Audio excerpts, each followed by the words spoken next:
We are your home theater and AV questions answered. This is AVRant.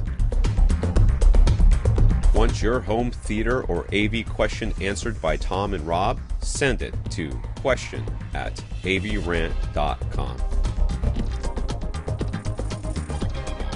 Welcome to another edition of AVRant. I'm Tom Andrew, and I'm here with Rob H. This is AVRant. It's your home theater and AV questions answered. And you know what, Tom? We've been remiss because while you were away a couple of weeks ago, I said that we'd get an update on your bad back, and we haven't done that. And I haven't even heard. So how are the treatments on your back going? Okay, so I swear to you, there should be like when you go to your doctor, you should, and they tell you what their prescription, what they're going to do or whatever. There should be a 24-hour follow-up call by somebody in the office who knows stuff to say, okay, so what are your questions?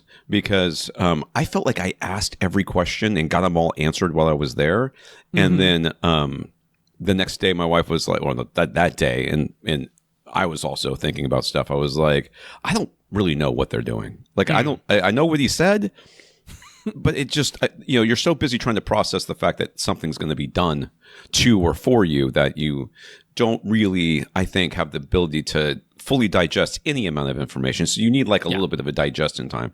In fact, I have a follow-up appointment with that doctor on Friday, and I told my wife, I'm like, you should go with me. I just need another person there to ask questions and remember things because I'm not going to, apparently can't do it. But I think that's most people. I think most people have that same sort of. When you're at the doctor's office, there's a lot of nodding and agreeing. And then later on, you're like, wait, what was actually said? What did I agree to? Okay. So I get there and I'm like, so what are they doing to me? And the lady who was prepping me was like, all I know is that you're getting some shots in your back, and I got to put a bunch of, I got to clean up the area. I'm like, fine. Okay.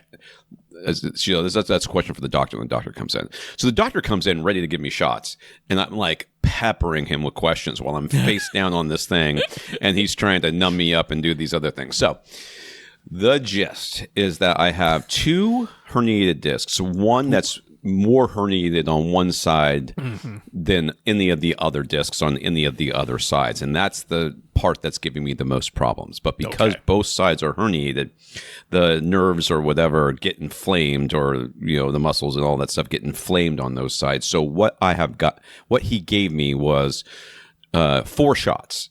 One on each side of each herniated disc, and they are like anti-inflammatory steroid shots. And the idea is that while it doesn't solve the problem of your discs being herniated, which there is no real solution, as far as I know, there's no real solution for that other than like to fuse your spine or some garbage that I don't want to have done. But this will just stop it from from becoming inflamed. So, and I asked him during the procedure, I asked him a couple of things. And I think one thing you should never do when your doctor's putting shots in your back, using an x-ray to make sure that he's getting the shots in the right spot, is to distract them. Well, to ask them questions that make them maybe less than happy with you. So he said, I said, because he was doing stuff or whatever, and I wasn't doing it while he was giving me the shot, as far as I know. But because I was numb. I was like, well, how long till I climb, till I can get back to climbing? Because remember I told you I got the impression from him that the first thing is like I can get back to climbing almost right away, right? And I was like, that doesn't feel right. So I asked him. He goes, well, I knew you were going to ask me that, and I was like, well, then you should have an answer. And I don't think he liked that specific comment. Oh, you actually said that? I thought that was just rhetorical. Well, then you should have an answer prepared if you knew what I was going to say. Yeah, no, like, that's not the nicest response to that. Well, hey, I don't know what to tell you, but I was in a vulnerable position. I felt like maybe I wasn't in the best anyways. So he said, let's see after your follow-up appointment, which will be in 2 weeks. He goes, so that day, so actually that was a couple of Tuesdays ago, so 2 weeks ago, the one that I missed, and I went to like a training for Bosch motors for bikes, the electric motors for bikes, and then afterwards I went and got the shots, and I came home, and it felt not great. Afterwards, okay. I was not terrible, but like I definitely didn't want to move. It felt like a lot of pressure back there, and I got the shots around 3:00 or so, maybe a little bit earlier. But by 11:00, I felt a lot better. By near midnight, I was like, oh, I feel better. And the next day, I felt pretty good. And by that was Tuesday. By Thursday, I felt great, actually. And my back has felt great ever since. I definitely don't have any pain in that area. I've actually had pain in other areas. That you didn't notice before, but now that it's before. unmasked. Like, wait a second. But yeah, so far so good. I'm going to go back on Friday, so next week I should have an update for you. There are going to be a Tuesday or two. Jeez, I think... let me look at my schedule real quick while we're on. Yeah, we've been warned that there'll be absences along the way. Yep. Yeah. So the 24th of this month will be. Okay. So that'll be the podcast that comes out on the 26th or 27th of March. Last one in March, I will not be here for unless we reschedule. I have another training to do. It's not so far away, so we might still. If you can delay the podcast by a couple hours, I might be able to do it still. But we'll see. So yeah, that's what's going on with the back. Okay. And the other thing that people probably don't care about, but I'm going to tell them about anyways, is they're still working on the leak. Yes. So last week In I fact, reported we that there was. That we might not be recording right now because of such work. So I don't know the latest on all of that. So I'm of the opinion that people who are professionals you should listen to. Generally speaking. So what happened was the guy came on Wednesday of last week, which is just over a week ago, just less than a week ago. And he, jackhammered down forever, 20 something inches. And he's like, listen, I haven't found it. And I don't know what's going on down here, but it's all it looks like this. If it was showing up on the heat camera, you shouldn't have to go that far down. So right, and it shouldn't. He's like, I don't understand why this foundation is so thick. And I'm like, that's what she said. Anyways, so he's like, I'm gonna talk to my supervisor and see what he says. You might have to replumb your entire house. We're like, come on, yeah, that seems excessive, but whatever. No kidding. So my wife ends up. She's dealing with all of this, right? She's dealing with all of this, and she's so she talks with his supervisor guy and kind of talks with him a little bit more. And he's like, "Well, I didn't realize how new the house was. It might be, because the supervisor wasn't here. So it might, we might want to keep investigating and see if we can find this leak and see what's going on. But yes, it would be nice to find the leak that is leaking. That seems to be priority number one. That would be priority number one. But if it's if he's down 20 inches or whatever, he's like, I haven't even found rebar in here anywhere. I don't know what's why this is like this. So he's like, even if I did find the leak and I fixed it, I would, these pipes haven't been under full pressure and I don't know how long. How long before it's another leak, and then it's another however many thousands of dollars of this to fix it and all this other stuff. So my wife starts taking control. She was always taking control of this situation because it's just the way it worked out. Whoever kind of deals with it first kind of stays on it. So she decides to call my dad, because my opinion is the guy said, everything he said made sense, and I'm not a professional. I'm not a plumber. Let's get some quotes and see, what we're going to do. And my wife's like, I don't know. I kind of think we should try to do some of it ourselves. I'm like, you are talking to the wrong guy. I am not. First of all, I just got shots in my back.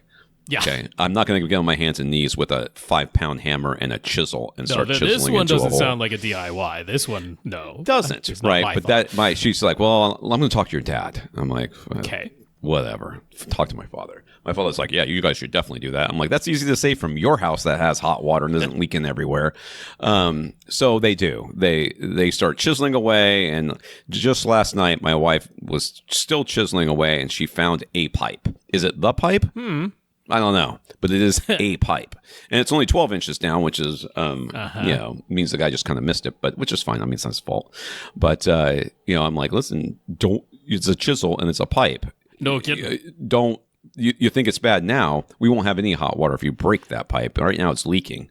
It doesn't look like it's leaking from right that spot. It's leaking from somewhere. But we went from being able to keep the hot water on for, a couple hours or whatever to now it's like you get like an hour before the hole that they have opened up in here fills up with water, and you have to shop vac it out, and then I gotta go dump the water. I'm super unhappy with this whole situation. I'm like, I just want it to be fixed, right? And not only that, we've got a renter who's also all tied into this, right? So we're having to tell her, hey, just let us know when you're going to use the hot water and we'll turn it on for you. No big deal, blah, blah, blah. Feels really like But like still nobody has figured out, like obviously there is a hot water pipe. You've now discovered it, but like nobody can figure out where that hot water pipe goes to or comes from. It sounds like it's not going to one of the sink tap hot water things or the dishwasher or it goes to all of them. Basically, goes to everything. It's like one main trunk that's coming off. Well, I don't know, you said it was because we have to turn it off at the hot water heater. So, we don't know which one specifically. You're right. I don't know which one specifically it's going to. It's probably going to everything. That's the part that's weird to me. Like, there should be one pipe in that area. It should go to something. So, anywho, she had a handyman over here to look at it. She's taking care of this. And I'm just like, listen, I'm washing my hands. I'm like, she's like, well, what do you think we should do? I'm like, I think we should have the whole house replumbed. I know it's expensive, but I think we should just do it because I don't know what's underneath there. And I don't want to have to go through this again. Is it metal pipes? Is it the one plastic? She uncovered is PVC or it's white. Yeah. So, and it's sunk inside the concrete, which means if it's all sunk in concrete, I don't think they're supposed to do that. I thought they were supposed to there's supposed to be like a buffer around it, like I'm not 100% sure, so I won't say. I am not, again, I cannot stress this enough. I'm not a plumber. Yeah. I don't know anything about this stuff. So when the plumber guy says, if it were my house, I'd replumb it, I'm like, I think we should do that. The plumber says he'd replumb his house, sure. I know, it's easy for him to say. So, and I'm sure, listen, all you people out there who know more than me about this stuff, understand, I know more than you about home theater, and that's how this whole thing works. Yes. It's exchange of information. On one another. That's right. So she has decided that she wants to, try to figure out whether or not we can fix this leak, and if it costs us a little bit more money to do that, then that's fine. And I'm just like, listen, if you're going to take control of it, like I told you my opinion is I think we should just fix it. Like, let's make sure that this will never happen again, which is going to cost a lot more money, but it'll never happen again. Or if it does, we'll know because the water will be leaking from the ceiling because it'll be all the pipes will be in the attic, which is where they should have been in the first place. My take on plumbing things is that if it's there's been a puncture in a mid-span run of one pipe somewhere, to me that's like, okay, a mistake was made in that one puncture, but that is, you repair that and you move on with your life. If it's one or more joints, like connections, then I'm like, I'd probably want to replumb the whole place, because if they've screwed up one connection, they've probably screwed up all of them. Like, the most common thing that's going on these days is, you're supposed to do it's basically like solder. It's like a solder weld, right, at the junctions. We're afraid that they've actually used I think they called it PVC A or PVC C or something like that. We're afraid they've used that, and every plumber who has come over and has looked underneath our sink and seen the pipes that are going underneath the sink and downwards towards the slab have gone, ugh. Yeah. I hope they didn't use that in the slab. I'm like, yes. So I don't know. So, she asked me what my opinion was. I told her what my opinion was, and now she's handling it. And all I'm doing is trying not to.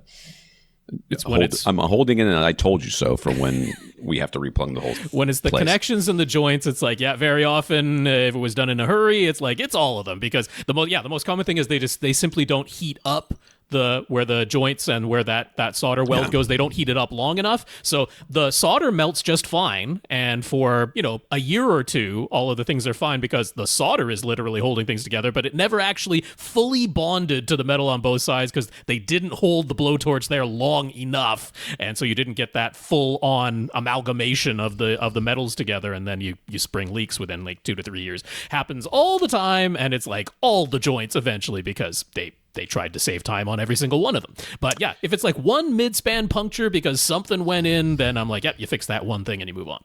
Yeah. So that's my life. I'm just living with this stupid leak situation, and that's been just absolutely ruining everything. No kidding. Okay. Before I forget again, there was a listener who, yes, I would like the product. Thinking about that, McDonald's. I don't know if you've seen the McDonald's guy, CEO, trying the hamburger, and he keeps calling it a product. And this is the most. See that one. It is worth watching. If you've ever thought to yourself, what would a robot look like if they were trying to pass for human? That's it. It's awesome. Okay. It's the most amazing thing ever.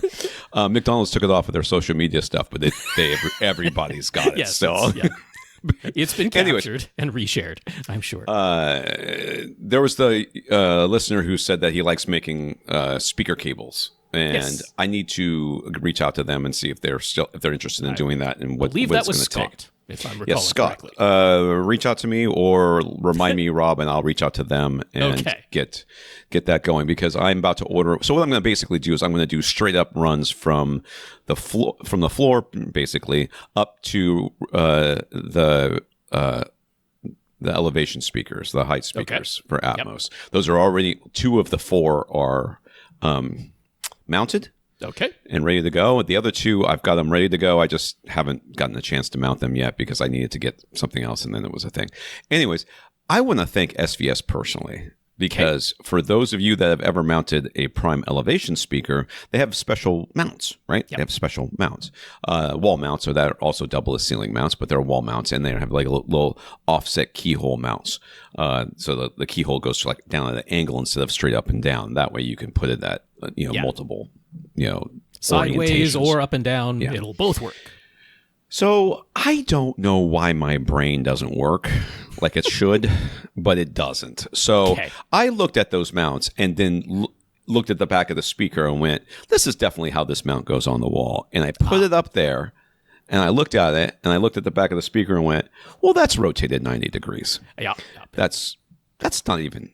Like, I don't know why you thought that would work, Tom, because that's clearly not going to work. And I'd already mounted them, and I was very upset because I'm like, oh God, I'm going to have to, now I have to pick different spots because the drywall anchors, I can't just move them over. You know what I mean? It's kind of and I need a little bit more space, and I had everything measured out properly, and I actually had a level when I put them up in the whole 9 yards. I was very pleased with myself.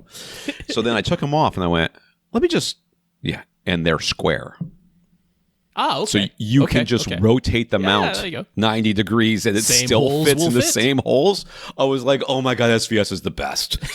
Just tell me that. Because I don't know if they did it on purpose, but thank God they did that, because I was beside myself, just beating myself up for being so stupid. One thing went right. Hooray. One thing went right this week. That's the thing that went right. So I also got I sent a picture of it to Rob, a magnetic stud finder.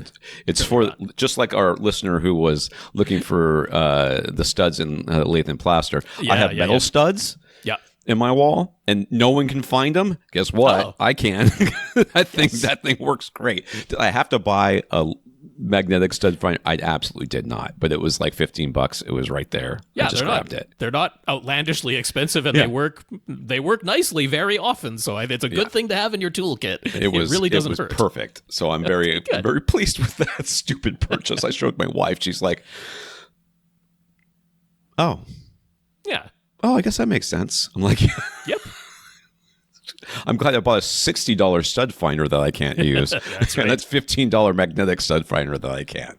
So there we go. Rob, what's going on with you? Mercifully, not too much that I have to talk about. Just in my family, almost all of our birthdays are end of February and beginning of March. So it's just been get together for birthday Rob times. Family all gets freaky in the same time of year as well. Apparently, yeah.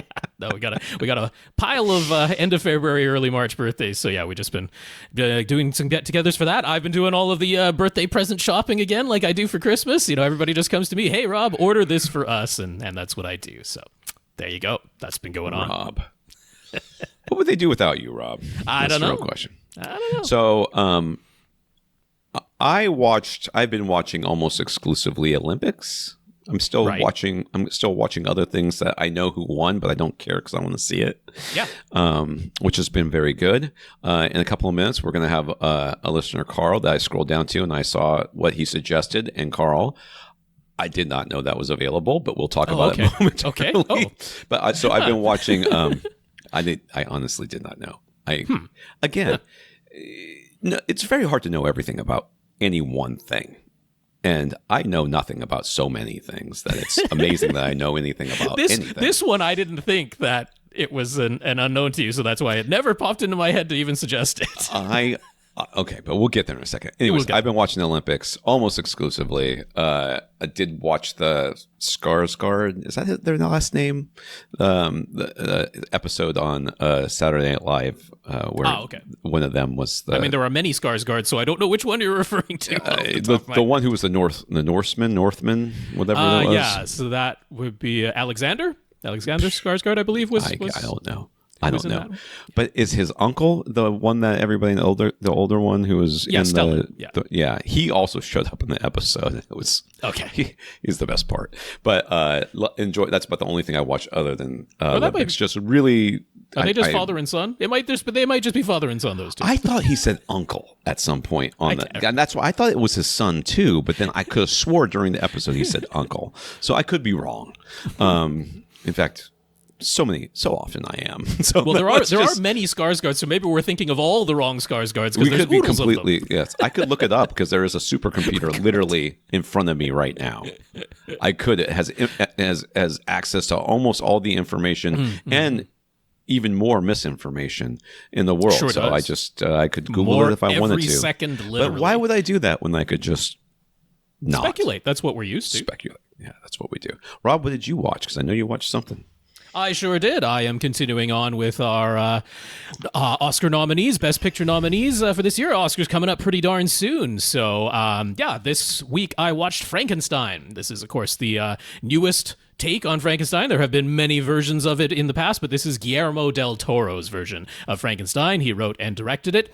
So immediately upon the very first scene that shows up, you're just like, ooh, that looks good. Like, it's a very good looking, very nicely shot, very beautifully lit. Just a great shot composition, wonderful cinematography. And just instantly gorgeous to look at throughout. Grand Gothic style that he's gone for here. And went for a, I'm not sure if it's a 1.85 or slightly taller than that. There were itty bitty black bars at the top and the bottom of the 16:9 screen. So it's ever so slightly wider than 16:9, but just barely so.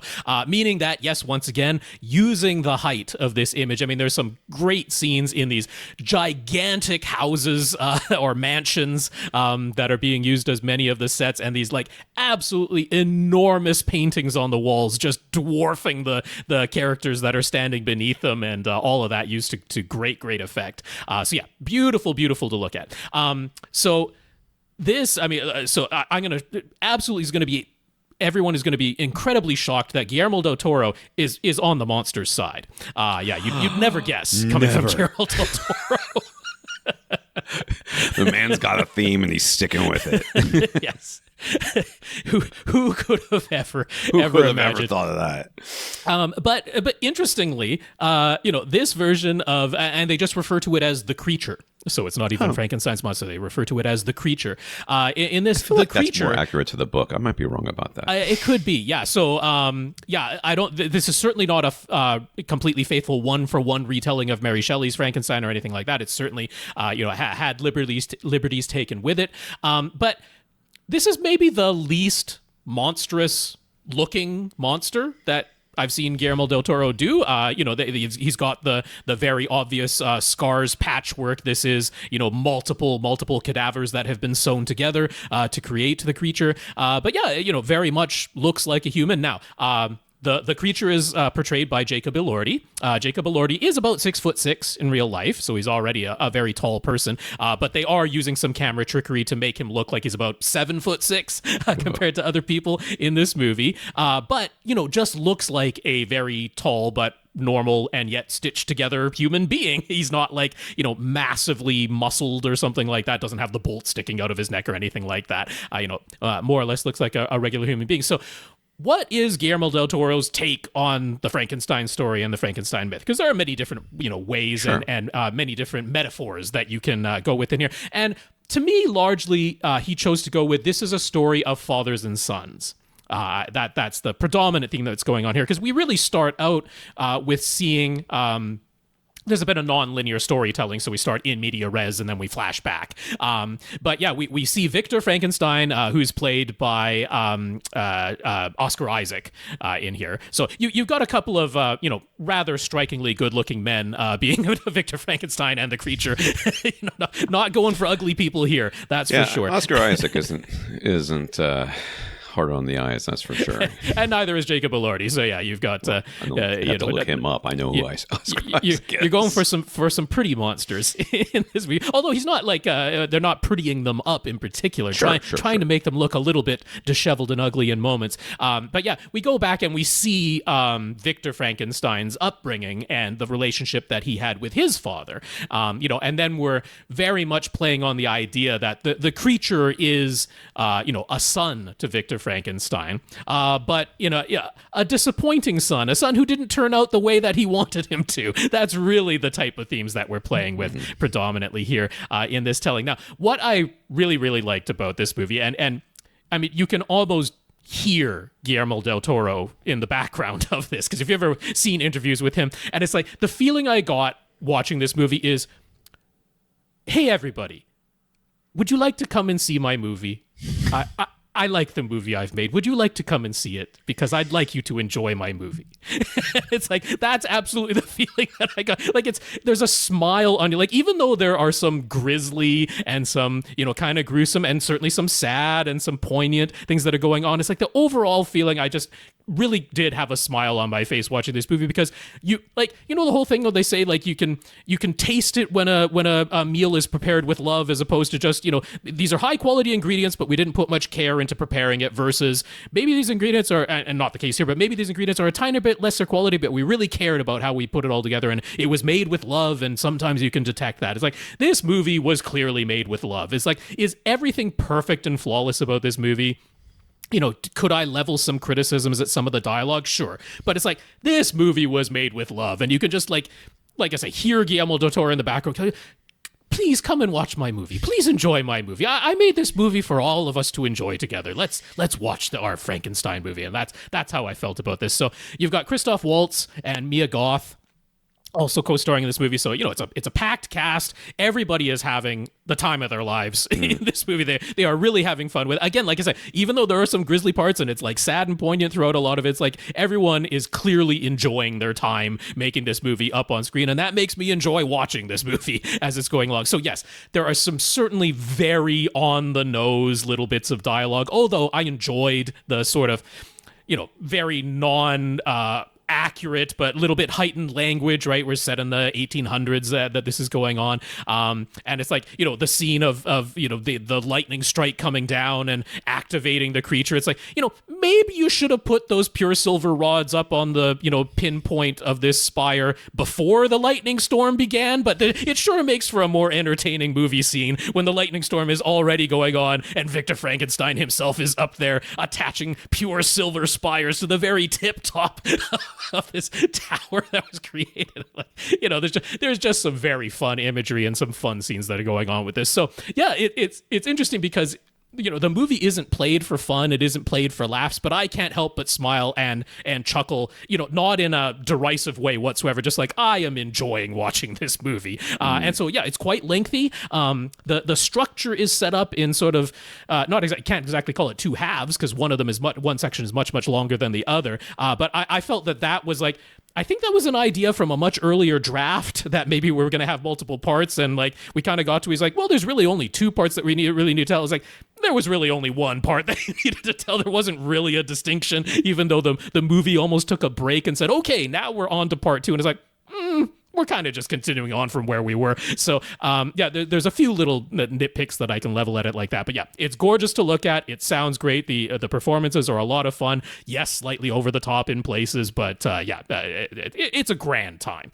So if that sounds like anything you'd enjoy watching, like I say, do be prepared for some grisly stuff that certainly exists. And I have to criticize some of the CG that goes on, because any of the animals in this movie are all CG for a good reason. Some grisly things are done to some animals, so it's kind of nice that there were no real animals harmed, and it was very obvious that these were not real animals harmed because the CG is a little bit ropey on the animals, so I can level that criticism. Yeah, I saw read an article about why CGI has gotten so bad over the years, and it's everything to do with essentially.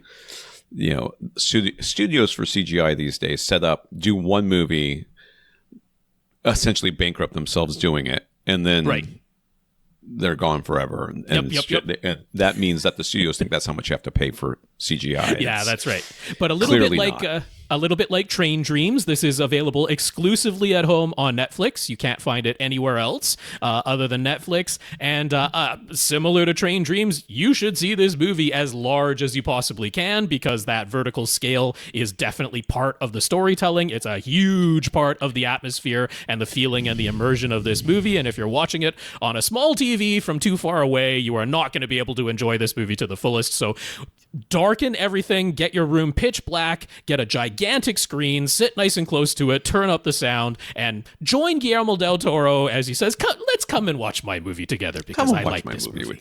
Come and watch me. Yes. Watch my movie. That's the very nice. It's a nice little movie. You will like it. That's right.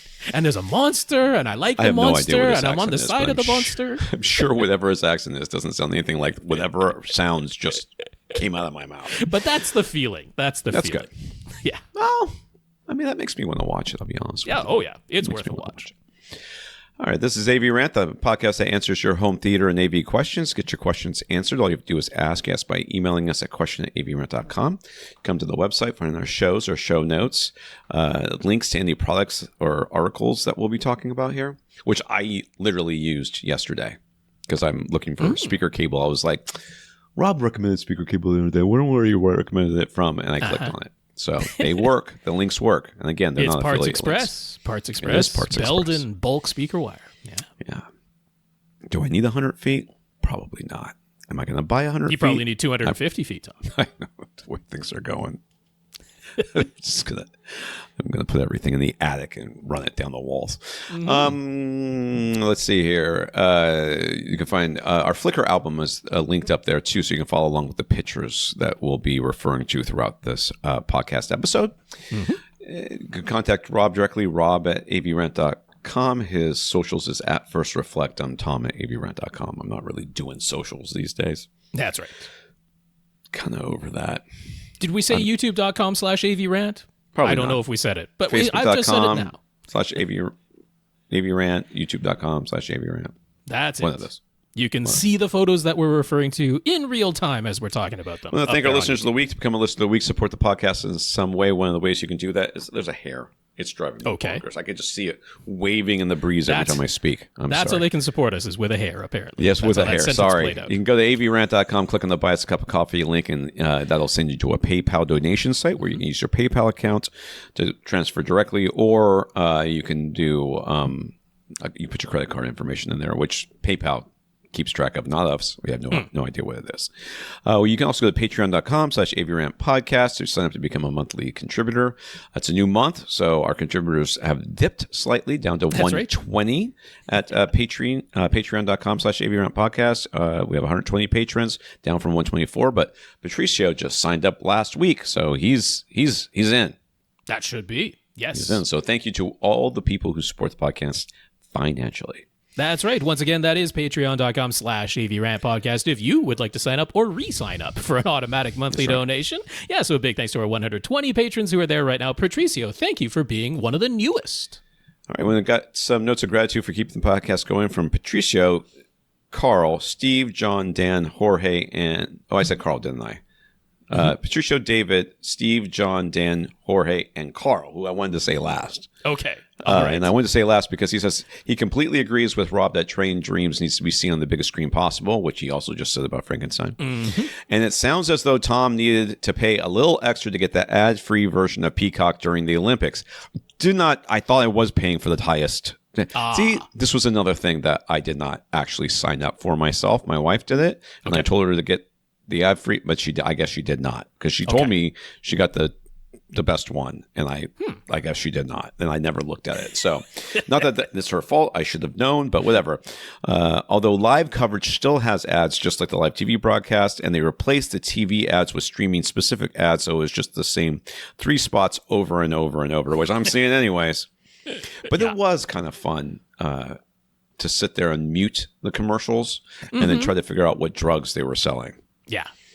Or what they were for, more importantly. And I will tell you, now that I have watched a few more, I've been watching with the ads playing, we weren't even close. Okay. I mean, had no idea what these drugs were.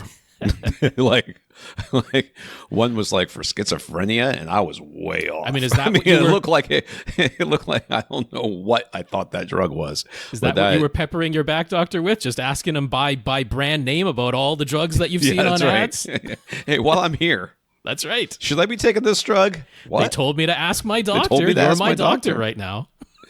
So thank you, Patricio, David, Steve, John, Dan, Jorge, and Karl. Thank you for thanking us. Yes, I'll say the names one more time so they came from my lips. We got Patricio, David, Steve, John, Dan, Jorge, and Karl. Thanks all so much for those notes of gratitude and encouragement. We really appreciate them. And a big, big thank you to everybody who continues to listen and send in your questions. All right, in the news, we kind of talked about this a little bit last week, but here it is. Paramount Skydance's best and final offer was declared by Warner Brothers Discovery to be the superior offer, and now we have some more details about the exact figures. At $31 per share, all cash, Paramount Skydance's bid values all of Warner Brothers Discovery at just north of $110 billion. Yes. These numbers are meaningless to me. So, I mean, I stress that it's all of Warner Brothers Discovery because there was the whole thing. Warner Brothers Discovery was already in process of splitting themselves up into 2 separate companies. Yeah. So the basically the profitable side and the non-profitable side into 2 separate things. So I don't know if they're still going to do that now that they've accepted Paramount's bid, which is for all of the company to get. I don't know how that's all going to work. But anyway, the old bid was essentially $30 per share, and just going up to $31 per share was enough for the shareholders to say that's now the superior offer. But yeah, $110 billion for the whole kit and caboodle. In addition to that, Paramount promised they will cover the $2.87 billion termination clause that was part of Warner Brothers Discovery's initial agreement with Netflix. And all along, Paramount Skydance has been telling shareholders that they will have an easier time than Netflix in getting the merger through regulatory approval. But if they can't, they've promised to pay the $7 billion regulatory termination fee. Where do they have these billions of dollars just hanging out? So Warner Brothers Discovery, Larry Ellison, but Daddy's money apparently is where all of this is coming. It's just nuts. It's just so awful. I'll be honest with you. It's just like there's I can't figure out why Larry Ellison would want to financially back any of this. It sounds like a terrible investment, but anyway, I think he just wants to. Whatever. So, anyways, Warner Brothers Discovery won't be financially on the hook for anything they've promised. Yes. We'll see. Under the terms of their original agreement, Netflix had the opportunity to match Paramount Skydance's bid, but they quickly declined, saying it's no longer financially attractive. And Netflix's stock price immediately jumped up after declining to up their bid to purchase Warner Brothers. Yeah, and after it's all said and done, Paramount Skydance, Warner Brothers Discovery, surely they can come up with a name that's worse than that, because they probably will. At the moment, you just slap them all together. Will be the largest studio, surpassing even Disney, but they will also have by far the most debt, at an estimated $79 billion. That's so they're right. basically a country. They expect the deal to be approved and finalized in Q3 of this year. Whatever. Please just stop. Can we just stop putting everything underneath one umbrella? I mean, can like at some point, that's what we did with AT&T, was it AT&T, whatever, when they split off all the telecom companies because they're all under one. I mean, we've got. I mean, AT&T used to own Warner Brothers at one point. Didn't go well for them. Yeah, let's just stop.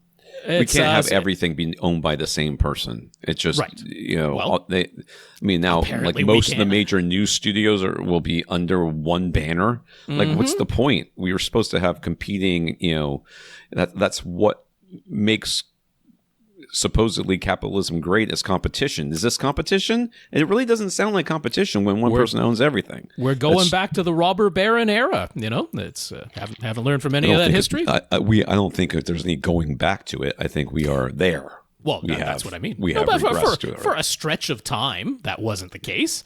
So, it's I agree with you there. I'm saying that we're not going. We have arrived. Yes, seemingly so. But I mean, yes, I guess I was rather naive because when this was initially going on. Honestly, in my own thinking, in my own brain, I was like, oh no, Netflix will eventually, get this. They'll eventually win out. The original agreement, which had already, it wasn't just in theory or something. They had signed the agreement that Warner Brothers Discovery was going to go through with the splitting. So, and Netflix only wanted the profitable part. So their offer was for, $27.50 or $27.75 per share or something along those lines. And Paramount, Skydance's original hostile takeover bid was $30 per share. But that was for, like I say, all of it, whereas Netflix's was only for the profitable portion. And I don't know what was going to happen to the future Discovery portion, which was essentially the broadcast networks. Like I say, the non-profitable portion. I don't know what the plan honestly was for that. They were going to saddle it with 2/3 of the overall company's debt and send it off to die in the woods somewhere, seemingly what the plan was. But yeah, I mean, as many people have pointed out, one of the reasons why shareholders of Netflix were very happy with them declining to increase their offer and match Paramount's bid is they said, okay, look at how much debt this new merged company is taking on. Look at how the revenue in no way justifies that amount of debt. And look at what has happened to Warner Brothers with every previous owner. They're like, there's every possibility that if Netflix still wants those properties that Warner Brothers owns, Just wait. Get it on pennies on the dollar eventually. They're like, it is the financially more responsible thing to do at this point is to just wait. Because, as rich as Netflix is, they flat out said, they're like, we don't need to obtain Warner Brothers to survive. Like, Netflix will be okay. They're like, they saw a lot of value in the IP that they were going to acquire, but they're like, it's, there's a number. They said their number. They made their best offer. It was accepted. They had the right to increase their offer after this hostile takeover bid, but they declined, and that's where we are now. So, I don't love that Paramount, Skydance, Warner Brothers Discovery is all going to be mashed together. I don't know what that's going to mean for the streaming future, particularly in Canada, where we don't have HBO Max. We have HBO that you can subscribe to through our Canadian cable providers, but as far as streaming services go, we don't have HBO Max available. They have an agreement with Crave, and Crave, since they've basically lost their streaming agreements with almost everybody else, it's almost exclusively HBO. That is what Crave is right now. So I don't know what that means for the Canadian streaming. I don't know what it means globally, because the US is, these are two American companies, but these, Paramount and Warner Brothers are gigantic global companies that have outlets elsewhere in the world, and it has to go through regulatory approval in other countries as well. So it's like, this is not necessarily the easiest of deals. Even if U.S. regulatory approval goes fairly quickly, it's like there are other fines and regulatory things that could happen elsewhere in the world that can throw a wrench into this. So the saga's not entirely done yet, but I'm just kind of surprised that it played out this way. I probably shouldn't have been, but I am. All right, RTings, or ratings, as other people like to call it, but I want there to be an A there before me, I say that, announced that they're making a big change. While you'll be able to look up products and see brief summaries of their product reviews for free, as well as read most of their buying guides and comparisons, their full reviews and all of their test results and scores will now require a paid membership. For years, RTings has had what they call a soft paywall that limited the number of full reviews you could view every month, but anybody could view the full results for free with just some extra perks locked away for insider access subscribers. But RTings lately largely relied on Google search results to send traffic and clicks to their website and YouTube page.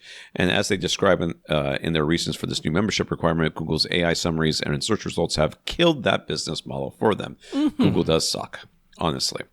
So AI is actively scraping their free website and posting RTings test results, often without attribution, but also without context and frequently with errors. So the new paywall limits how much AI can scrape of all their data, and it provides them with a more reliable and predictable source of revenue moving forward. Membership has been priced at $10 per month, or just $45 for the entire year in one lump sum. They're running an early member deal right now, though, priced at $7 per month or $31.50 per year.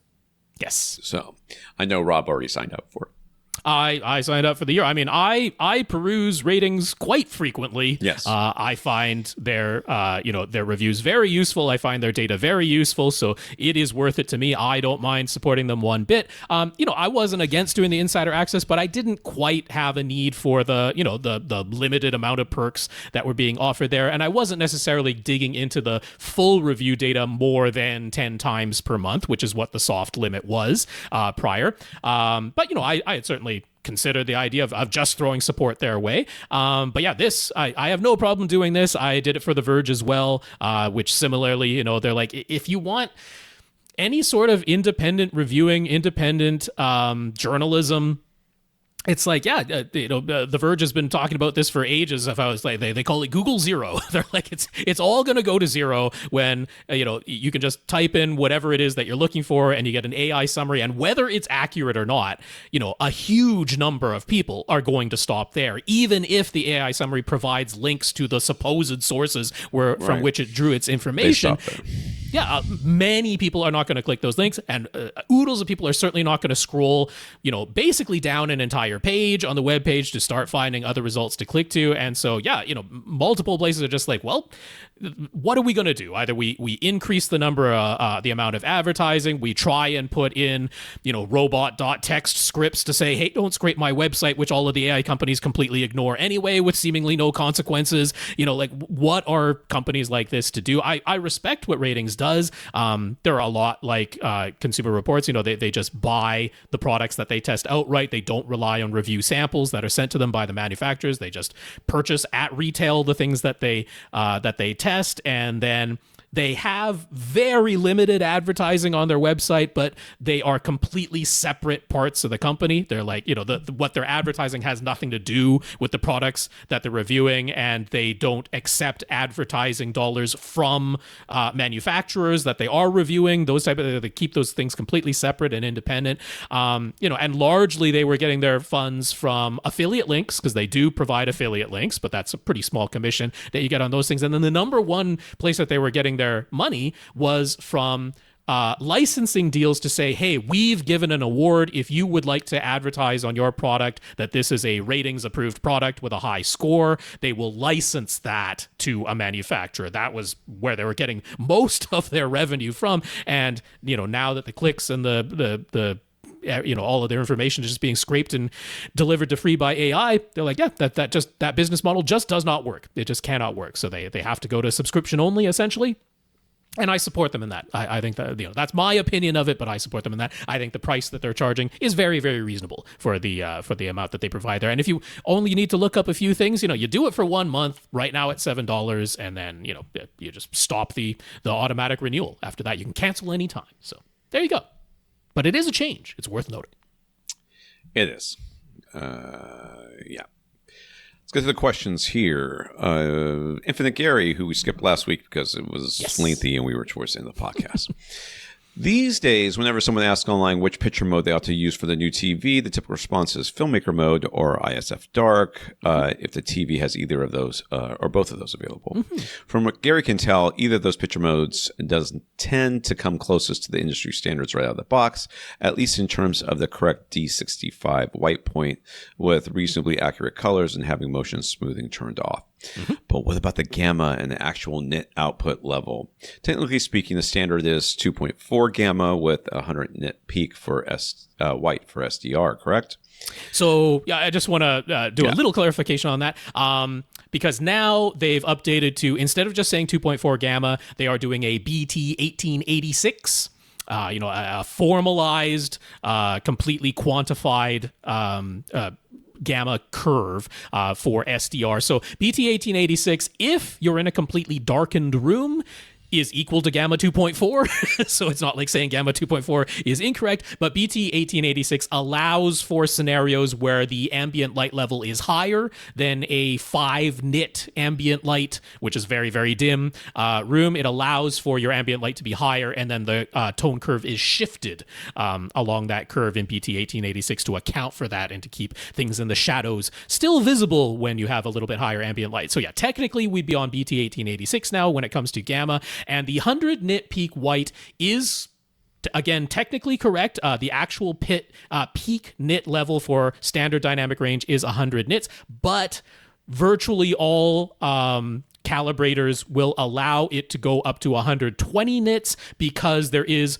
so-called above white information, or sometimes termed super white information, that is above the, we still have these limited levels where it's from 16 to 235 instead of from 0 to 256 in terms of the actual, like, quantifiable levels. So 235, which is supposed to be peak white, and everything above that is called above white or super white. 235 is supposed to be 100 nits, but they allow to go, calibrators allowed to go up to 120 to account for those values above 235 up to 256, which would be 120 nits. So yeah, just to be absolutely pedantic about those figures. We're never pedantic around here. That's right. When he's had his TVs measured and calibrated, none of them have been perfect right out of the box. And the overall brightness, either with the OLED light setting or the LCD backlight setting, has always needed to be lowered. He does like to watch things a little dimmer than but still, even just to target the absolute industry standards, just setting it to filmmaker mode or ISF dark mode, it's like the calibrators still said, nope, you got to lower those OLED light or the LCD backlight setting. I think that's pretty typical. So sometimes the gamma is correct, but sometimes it isn't. So why is that? There are plenty of other, even brighter picture modes available to choose from. Why not include at least one that is actually as close to the industry standard as possible? Why are all default picture modes, even ISF dark, too bright and require adjustments? My guess, because I mean, we have no idea. Let's be clear here. We don't make TVs. But my guess would be that if they take a measurement, let's just say in general, they take a measurement off of, every, 1,000th TV that comes off the line. They run it through a series of tests, and they measure how it's outputting light and these other things. And, they're like, okay, what's the default calibration going to be for each of these things? And they would take, and make decisions based on what the average of these TVs are. Well, specifically for brightness, I would err on the side of being too bright versus too dark, which means, if on the standard deviation curve, if the left side of that curve, where it's not quite as bright as it should be, needs an extra 5, let's just say bumping up 5 on the brightness scale to get it to be accurate, but it makes everything else above that point, 5 to 10 bumps up too bright. Well, too bright's better than too dark. Sure. Would be my guess. But again, we have no insider knowledge on this. At least I don't. Yeah, no, I mean, I think Gary is right. We have all these multiple picture modes. It's not the default one out of the box. There's plenty of ones that are brighter for the majority of consumers who probably want it that way. But why can't we have one that is by default as close to the industry standards as we can possibly get? So I agree with you. I don't see any reason why that couldn't be the case. But all I can say, from my sort of educated guess on this thing is it has been a fight every step of the way to get TV manufacturers to include anything close to the industry standards available out of the box. It has been, tooth and nail, dragging them this way. And it's like, every little step is up. So ISF was the first to really, really get them to at least pay some kind of attention to the D65 white point, if nothing else. Like, Joel Silver over there at ISF was like, that was the biggest thing. He was like, yeah, every TV is just massively too blue. And if like, can we get one picture mode that isn't just like blazingly blue right out of the box? Actually get that white point. And it's like, that was a fight, but we finally got some ISF picture modes, and the filmmaker mode was predominantly about getting the motion smoothing turned off by default. It was less about all the other parts of the industry standard. It was like, can we just get one mode that doesn't have the motion smoothing turned on by default? And that they had to fight for, but here it is now. So yeah, I think it's more just a matter of like, it's a historical significance if we had to drag them every step of the way to try and get closer. And we've gotten much, much closer, or at least the capability, including the calibration controls in the user menu as opposed to only in the what do you call it? The service menus. The service menu, as opposed, to that's have what it I even used to have to use, and if you messed that up, you were in trouble. And when you did the ISF training, that it was at that time it was largely THX training. I did THX training, but a similar thing. It's like a lot of them. They were like, you got to go to the service menu to even get to these controls. So most TVs now, even from inexpensive ones, it's like the user controls, that was something that had to be fought for by the people who actually want that accuracy. So I think that's all it is. I think it's just a historical thing of we're still trying to drag them towards that. But I agree with you, Gary. There should be one mode out of the box that's as close as it can possibly be. Not disagreement. I just think that they're going to err on certain sides, just in case. So when we talked about the new Arkham Radius Series AV amplifiers and pre-pros, we noted that, or pre-pro singular? I don't know. It is, singular, there's only one pre-pro in the new Radius Series lineup from Arkham. Okay. We know the new front panel design with the large full-color screen on the left, this simple touch-sensitive buttons in the middle, and the single large volume knob on the right. He's not sure he loves the new look himself, but he just had to chuckle at the difference compared to the old Anthem Statement D2V 3D. I don't know what that is. He had that one time. Anyways, there's some pictures. That's right. Flickr album or YouTube if you want to see what he's talking about. And I mean, I don't know what audiophiles hate more. A lot of buttons or a touch screen, but they don't like either one of these things. I'll be honest with you. The only reason that this old Anthem would be popular is because it's old. They like old stuff. But they definitely don't like touch screens. So I don't know. I don't know about that. Anyways, that thing had physical silver buttons everywhere on its front panel, says Gary. He's never actually seen a receiver or pre-pro with more buttons than this one. It made him wonder, do physical buttons actually cost more for the manufacturer to use as opposed to a touch panel? It seems like most products these days try to use as few physical buttons as possible. But is that just for looks with everything moving to touchscreens, or is there an actual cost savings for the manufacturers? I mean, complexity of designing the front panel. I don't really think, as far as cost savings, it's a huge deal because it's just, the wires and, a little, whatever the thing is that makes it go click. And then cutting. I mean, it's going to take longer for the CNC machine to cut all those little holes, but how much longer? Seconds? I don't know. Can't be that long. From the information that I found, there is like a genuine cost savings with using touch screens, like just full on buttons versus touch screens. The touch screens just flat out cost less to begin with, but certainly more than that. One of the things that products these days that you weren't necessarily finding, certainly before products that were connected to the internet, the potential for updates, right? If you want to change what some of the labels are on those buttons, if you've got a touchscreen, it's, that's a software update versus what are you going to do? Send out a brand new silk screened, front panel for this thing if you're changing what the label on a button is. So, being able to do updates like that is a benefit with the touchscreen as well. The user interface on a touchscreen, while I have problems with touchscreens, generally speaking, because they, they'll always work the way you want them to and all that. But the reality is that's a lot of buttons. Yeah. And looking through all these buttons and trying to find the right one is going to take that you anthem's a little ridiculous. some period of time. Whereas on a touch screen, you can simplify things, and it can constantly, you can go to different screens as needed and that sort of thing. But I have to criticize touchscreens for accessibility. For people who are visually impaired or blind, it's like that's there's no. I don't know if visually impaired people are going to have any better with this other. All those buttons, I'll be honest with you. But at least you can feel where those buttons are. If you can remember. And of course, like Gary's pointing out, like this is an unusual one, but you used to have at least some physical buttons on the front panels of most AV receivers, and now it's going to, pretty much all touch sensitive, capacitive touch type of thing. So yeah, that's a little bit more difficult in my opinion for someone who's visually impaired to use when you've got no tactile sensory feedback, and it could change, right? Maybe you swipe on the thing and the buttons change, but you didn't even realize that you had swiped it if you can't see it. So that happens all the time with my X2 remote. Yeah. So there you go. A couple of weeks ago, we talked about, this is still Gary. A couple of weeks ago, we talked about phantom center imaging and how it's a combination of direct sound and reflected sound that reaches both of your ears.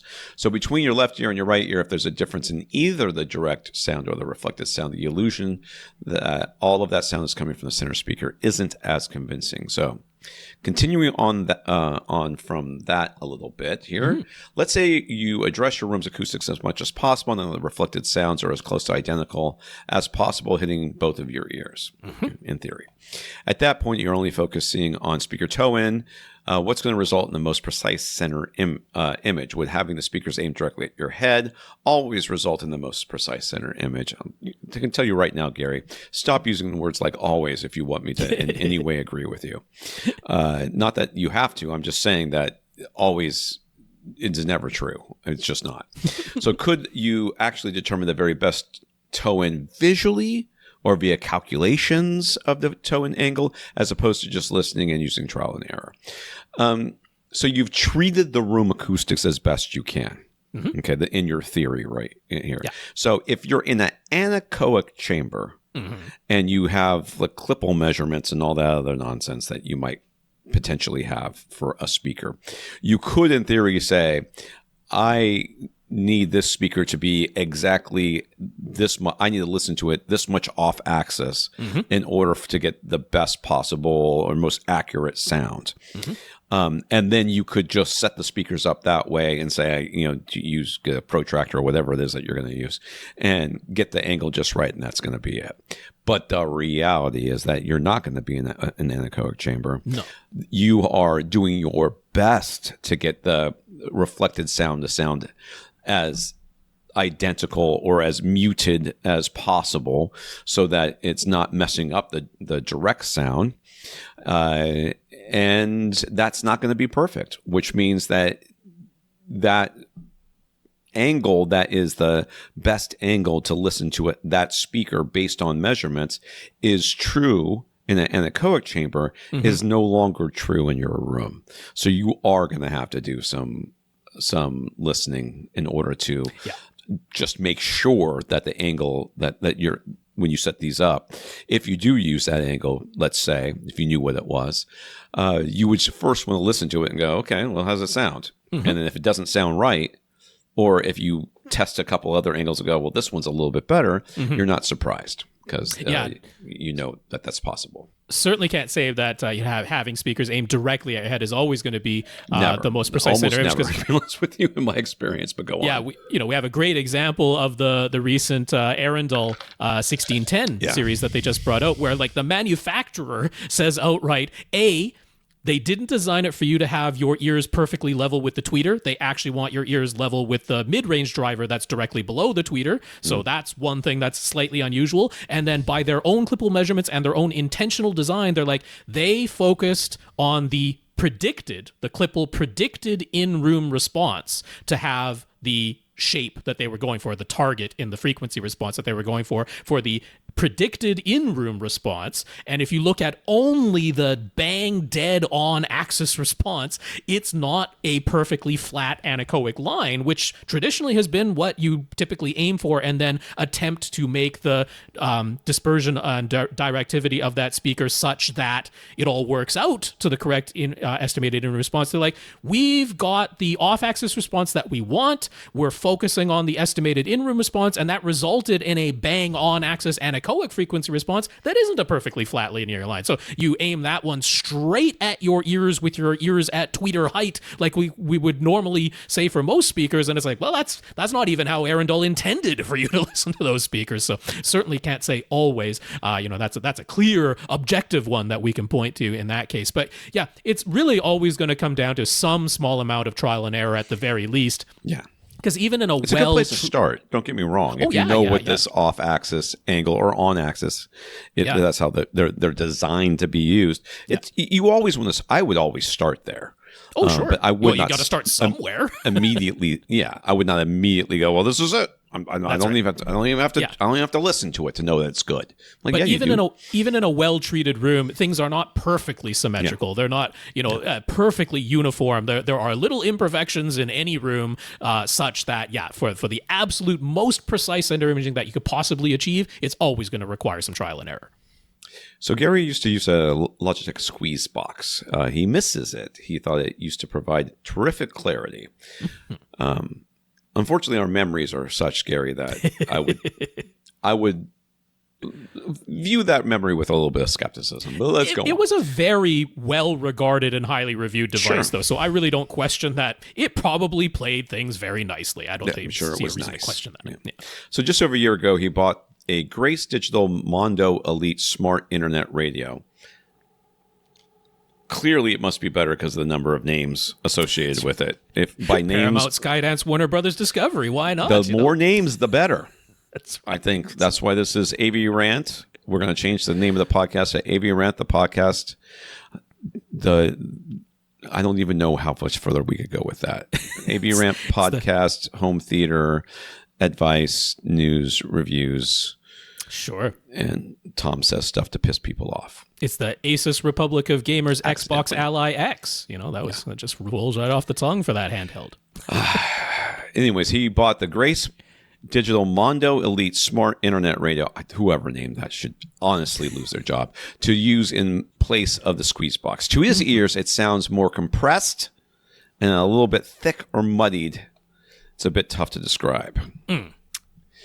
The new box has 5 bands of EQ, but you can't change the frequencies, and you can only set them to from -5 to +5 with 0 as a default, of course. Purely by playing with it, he wound up with the following: 60 hertz +5, 250 hertz -5, 1 kilohertz -5, 6 kilohertz +5, 16 kilohertz 0.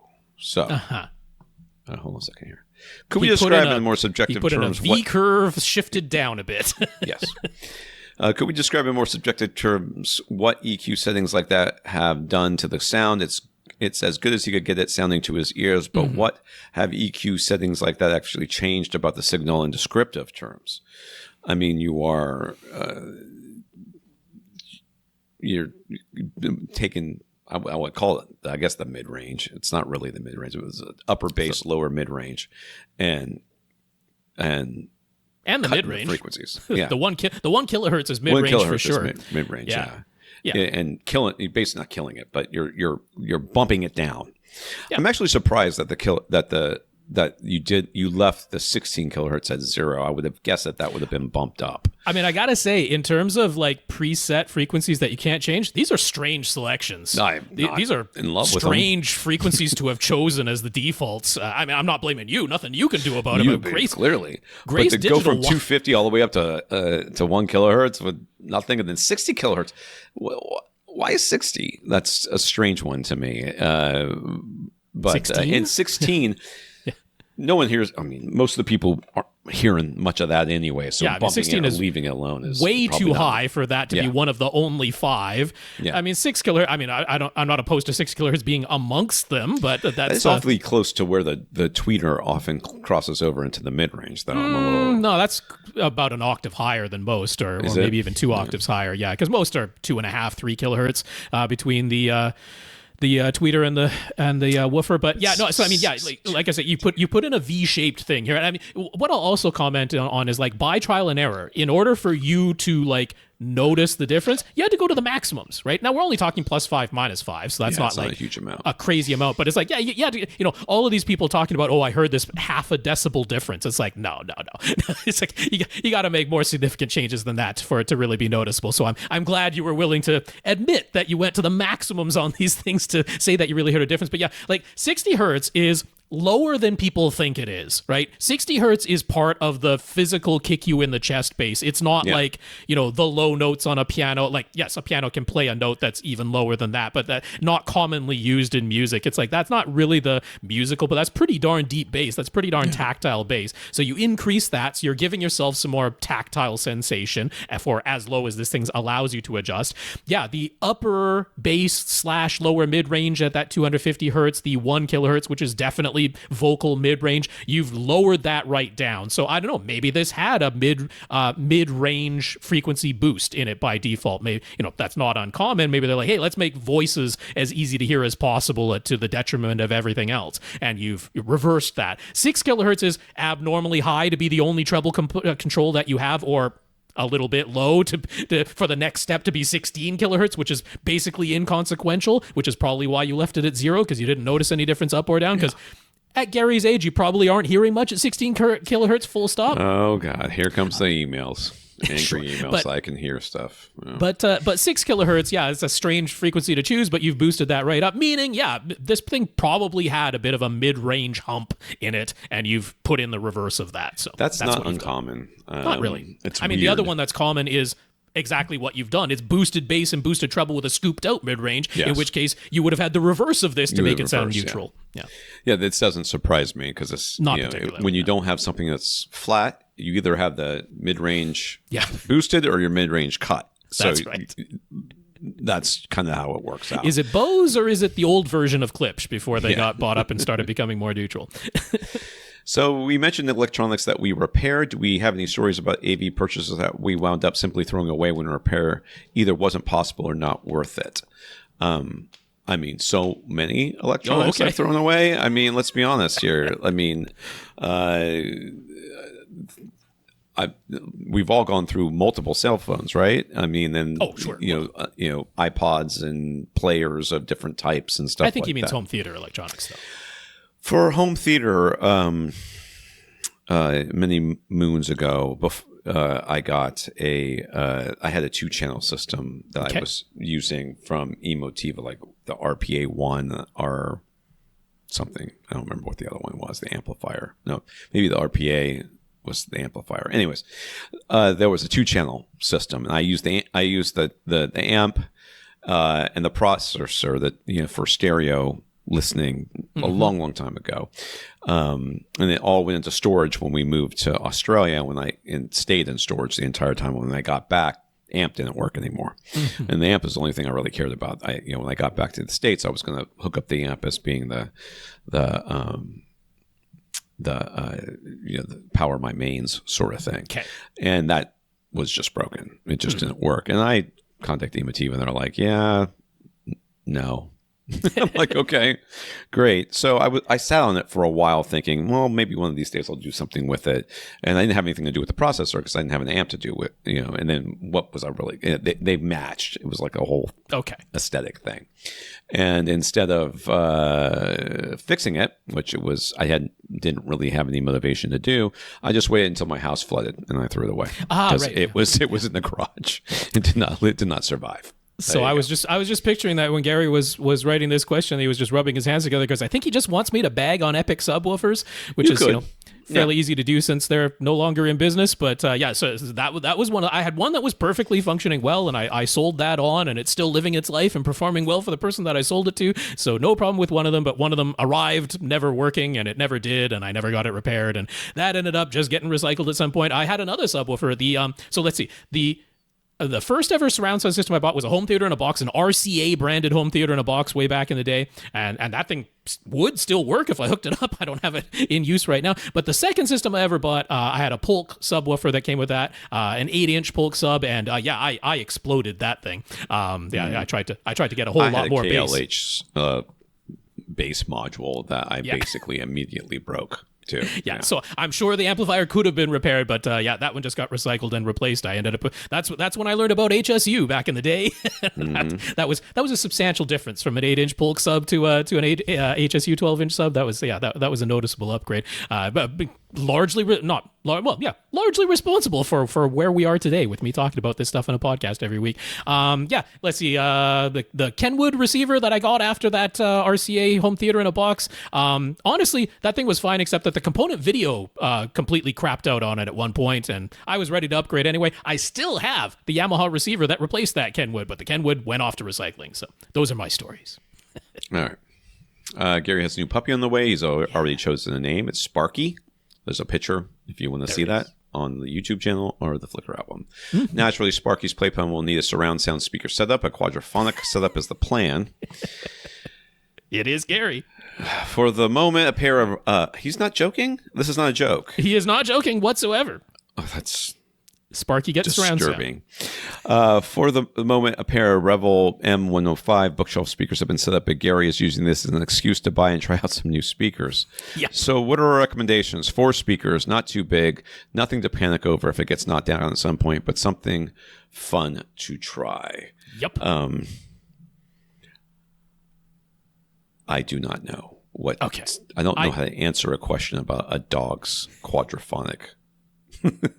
I left at this, and not that these I would recommend to everybody's dog's playpen's quadraphonic sound setup, but we've been talking to Gary for quite a while, so I was like, okay, they have to still kind of look good, they have to still be kind of cool, they have to still be something that he's heard of. So I'm like, Polk Signature Elite, because I know that Gary doesn't have any of those, but I've mentioned them and I've recommended them recently and frequently, and I quite like them, and I think that they have sort of the right combination of not crazy prices, but darn decent sound quality, and a little bit more bass extension than you might expect from some of their designs. And so I don't know whether he's going to go for towers or bookshelves or what's going to go on, but I think some Polk Signature Elites are like an ideal choice here. All right. That's a first. I cannot think in the nearly 20 years of doing this podcast somebody asking me about speakers for their dogs. That's right. Definitely not a quadraphonic system. So, Gary, congratulations. That's right. David, stationed in Japan. David says he's a few months behind on AVRant episodes, but he's whittling down the backlog. His son got into collecting physical media, and that rekindled David's own interest. As he's mentioned before, Japan has lots of recycle shops, and in the Tokyo and Osaka, they have racks and racks of CDs and other discs. So digging through those and finding surprising gems is a lot of fun. They also have items you simply never see in the U.S., so he really enjoys his visits to these shops. So there's some pictures here of players, it looks like a Marantz double CD player. Was that? He found some... I'll just go back to that. So I think that's a CD recorder where you can basically like dub the way you could dub tapes. Yeah. Going on there, but power cord. CD recorder. It says it right there. Yeah, he found some outlandish power cards. Although, as you're pointing out, that's yen. Those aren't dollars. I don't know what those numbers mean in freedom dollars. I mean, for Japan versus Canada, you can basically just treat yen as pennies for Canadian pennies. So it would be take the Canadian exchange rate to U.S. exchange rate to be something like that. So yeah, like 5,500 yen would be like 55 Canadian dollars, which would be like 40 American dollars right now, or maybe 35 or something. I mean, like that's not.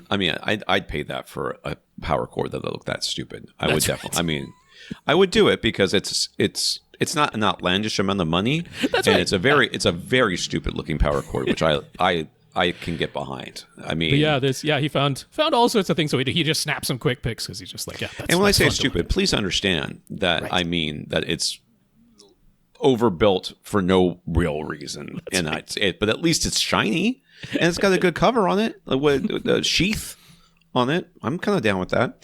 So during one visit, he found a copy of Nine Inch Nails' The Downward Spiral on SACD. He's heard the album many times before, but the SACD version includes a dedicated 5-channel mix, and it's not just an upmix of the original 2-channel version. It was fully remixed and remastered specifically for the surround sound version, and he was blown away. It was such a new and awesome experience that he immediately regretted having poo-pooed other SACDs and DVD audio multi-channel mixes in favor of just listening to the 2-channel mixes included on those discs. So now he's keen to go back and listen to everything in his disc collection in full surround sound if the discs include such version. Yeah.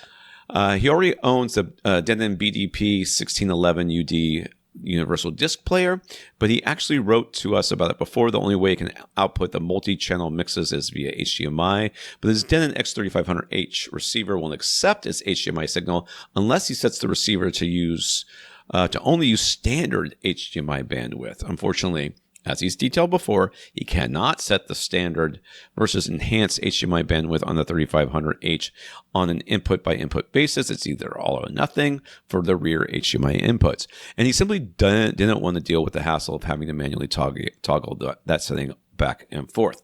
So he's just using the disc player's coax digital output, perfectly fine for 2-channel, but it can't send the full lossless multi-channel mixes. This question just keeps going. He did discover that the HDMI input on the front panel of the 3500H can work with the 1611 player, but it's inelegant. Have you thought about getting a $44 massive cable? That's right. Because I'm sure they have HDMI cables like that. It'll look like something the Borg invented, and that would be worth it alone. Just think about that. My player is assimilating my receiver, and that's what that big cable is all about. I think that's worth it, especially if you can build a box for your player that looks like a Borg cube. That would be awesome. Anyways, sorry. It's inelegant having the HDMI cable wrapped around and plugged in the front of the AV receiver all the time. I'm telling you, with cables like you have access to, I'm sure you can find something that would absolutely. It's a highlight, not to be hidden. It could be awesome. Yeah. Anyways, in addition to that, he currently uses his PS5 as an Ultra HD Blu-ray player, and as we know, it cannot output Dolby Vision. So he was wondering, is there a universal Ultra HD Blu-ray player that he could look to purchase that will solve all of this for him? Something that can provide Dolby Vision output for his Ultra HD Blu-rays and also be compatible with the rear HDMI inputs ports of his X3500H receiver so that he can leave it plugged in via HDMI at all times without anything unsightly. He'd also wanted to play SACDs and DVD discs in full surround sound. Do we have any suggestions? I'm sure Rob does. Yes. So on the expensive end, there are the Magnetar players. That is an option that I don't want to completely How long can you stretch this answer out? Long enough for me to walk into the other room and get a coffee? I mean, I'll just carry on, so you go ahead. I might not have coffee, so we'll see. This might not take very long.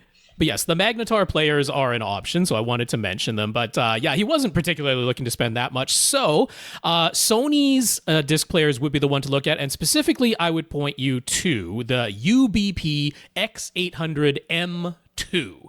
Now, this has actually been rather recently discontinued. The only disc player that's still in Sony's lineup, Ultra HD Blu-ray player, is the X700. I don't know if they put an M2 or a version 2, but anyways, the second generation of the X700. That's kind of the only current player still in Sony's lineup. But the X800 M2 was really quite a popular player, and particularly with what you've been talking about, having all these recycle shops, it would not surprise me at all to find an X800 M2 available fairly easily. So it is a player that supports both SACD and DVD audio. A little bit surprising coming from Sony, but that is the case. Now, there are instances where you'll find people saying that the DVD audio doesn't work. And that is because there's actually like a whole copy protection and licensing thing that goes on with DVD audio. And the trick is you have to turn Bluetooth off in the player's menus. And by default, Bluetooth is on. So by default, DVD audio discs don't play. So that's why people are saying, hey, I put in a DVD audio after I plugged this player in and it didn't work. But yeah, it's actually in the manual, although in fairly small print, that you have to turn Bluetooth off to get DVD audio working, but it does after you deactivate Bluetooth. So that's one thing to be aware of. And then the thing that bugs me the most about the Sony player is that it does support Dolby Vision, but it's the way Sony did it, where you have to manually turn Dolby Vision on and you have to manually turn Dolby Vision off. But in order to get all the features that you're talking about, it's kind of the only game in town other than the Magnetar players. As far as compatibility, like, it should absolutely just work plugging in one HDMI output from the X800 M2 into the back of your Denon. But if you find that there are any issues, the X800 M2 has two HDMI outputs, one of which can be audio only, so you could plug the video HDMI port from the X800 M2 directly into your TV and then plug the audio only port into your DVD, into your Denon AV receiver, and that will work for sure. So there you go. That's the one I'd point you to. All right. Do Sony players like the XM800 M2 have known issues? Is there a reason to avoid their original X800 and only look to the M2 version? Are the people online complaining about disk freezing problems just a vocal minority? And since Japan is in the same region as US for Blu-rays but not DVDs, should you consider one of the modded units that have been made region-free and actually seem easier to find for purchase right now? If they're easier to find for purchase right now, region-free sounds pretty good. Blu-rays, given that it is a discontinued model, it does make sense. Blu-rays are regioned, right? Blu-rays have regions. Ultra HD Blu-rays weren't supposed to, but some out there have been authored with a region lock. That sucks. They weren't supposed to. And then DVD had more regions than Blu-ray. So for Blu-ray, Japan and North America are in the same region, Region 1 or Region A. I can't forget which way it was flip-flop. But for DVD, Japan and North America were in different regions. So that's the issue that he's run into there. So honestly, the prices for the X800 M2, if you were to find one brand new versus the modded price, is not so drastically different that I would steer you away. I think the modded version kind of makes sense. It just settles things up. So are there any known issues? Well, the whole Dolby Vision thing, and then that's the reason to get the M2 over the original X800, is that the original X800 did not support Dolby Vision whatsoever, whereas the M2 does support Dolby Vision, but with the ridiculous you have to manually turn it on and off thing. But hey, to get all the features, that's about the only thing you can do. So as for disk freezing problems, the major thing seems to be triple layer discs, right? The Ultra HD Blu-rays that have three layers instead of two. Very often on that transition from the second to the third layer is where a disc will freeze up.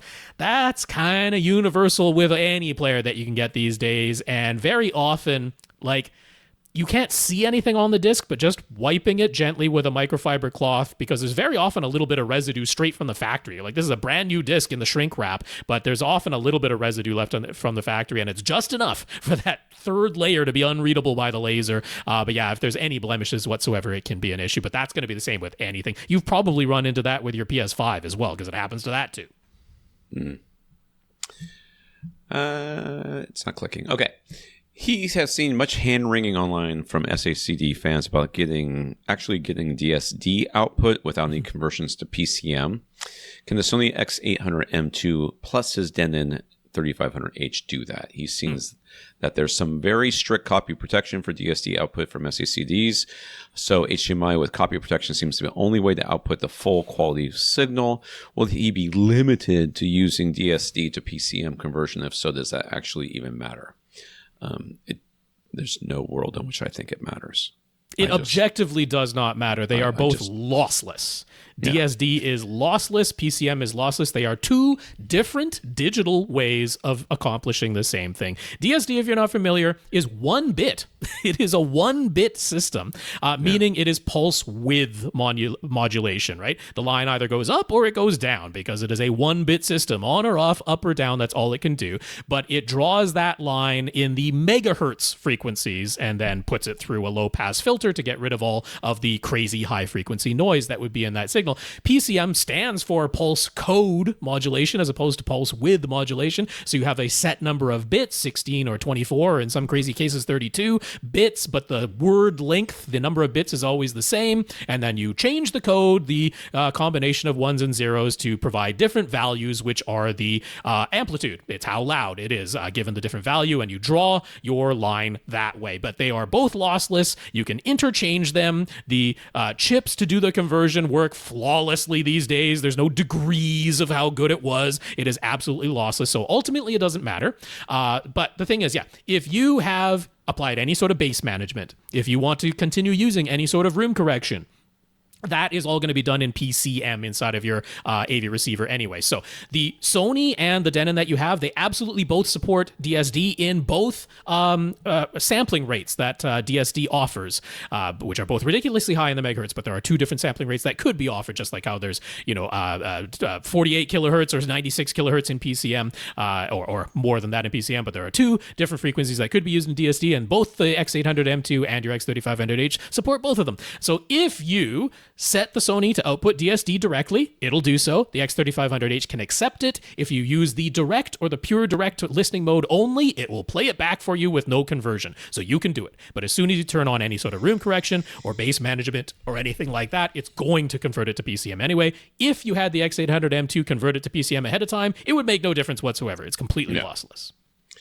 So let's say he buys a region-free Sony X800M2. Will that for sure solve his HDMI issues? I mean, there could be another issue we don't even know about that could happen. You could buy a broken one. I don't know. Sure. He'll just be able to plug it into his Denon 3500H or future 3800H, plug in his Denon into the LG OLED and be good to go. In theory, yes, except you will have to turn on and turn off Dolby Vision manually. Other than that, deactivate Bluetooth if you want to listen to DVD audio. You're going to do those two things. But yes, that is the case. And like I say, if for some reason you run into any issues, then you plug the video-only HDMI output straight into the TV and the audio-only HDMI output straight into the Denon, and that will work for sure. Patricio. I immediately messed up the name. You did. You got it right the first time. I got it right the first time, and I'm going to blame the ice in my Coke that made my tongue suddenly swell up. Mm-hmm. Patricio says he's been out of the home theater game for a couple of years because kids took priority. I will tell you definitively that you can kind of maintain the life of which you had led before children when you have a child. If you're not a single parent, if you're a single parent, it's gone. Right. But you can kind of like still maintain a semblance of the life you had with one kid. The minute that second one comes, everything gets shut down. I did nothing but chase children around rooms. Right. For years. I loved it. Don't get me wrong. Nothing. In fact, I miss this more than anything. I loved going to parties and saying, "I'm sorry, I can't socialize with you right now." And there's my kid. I got to go get my kid. Yep. I loved being out, having just walking behind my child as they walked around and touched everything. I was like, "I'm sorry, I can't be social with you right now because I have a kid and I'm being a responsible parent, and also I don't want to really badly. So go talk to my wife." Anyways. Kids took priority, but he's getting back into it now, and he'd like our help in acoustically treating his room. I would like some help in acoustically treating my room because I need to build some panels, and I don't want to. He considers the room to be small, but it's 13 by 19 and a half and 13 feet high in total. The walls go straight up for the first 8 feet, and then the front wall and the right wall slant inward due to the roof line. Mm-hmm.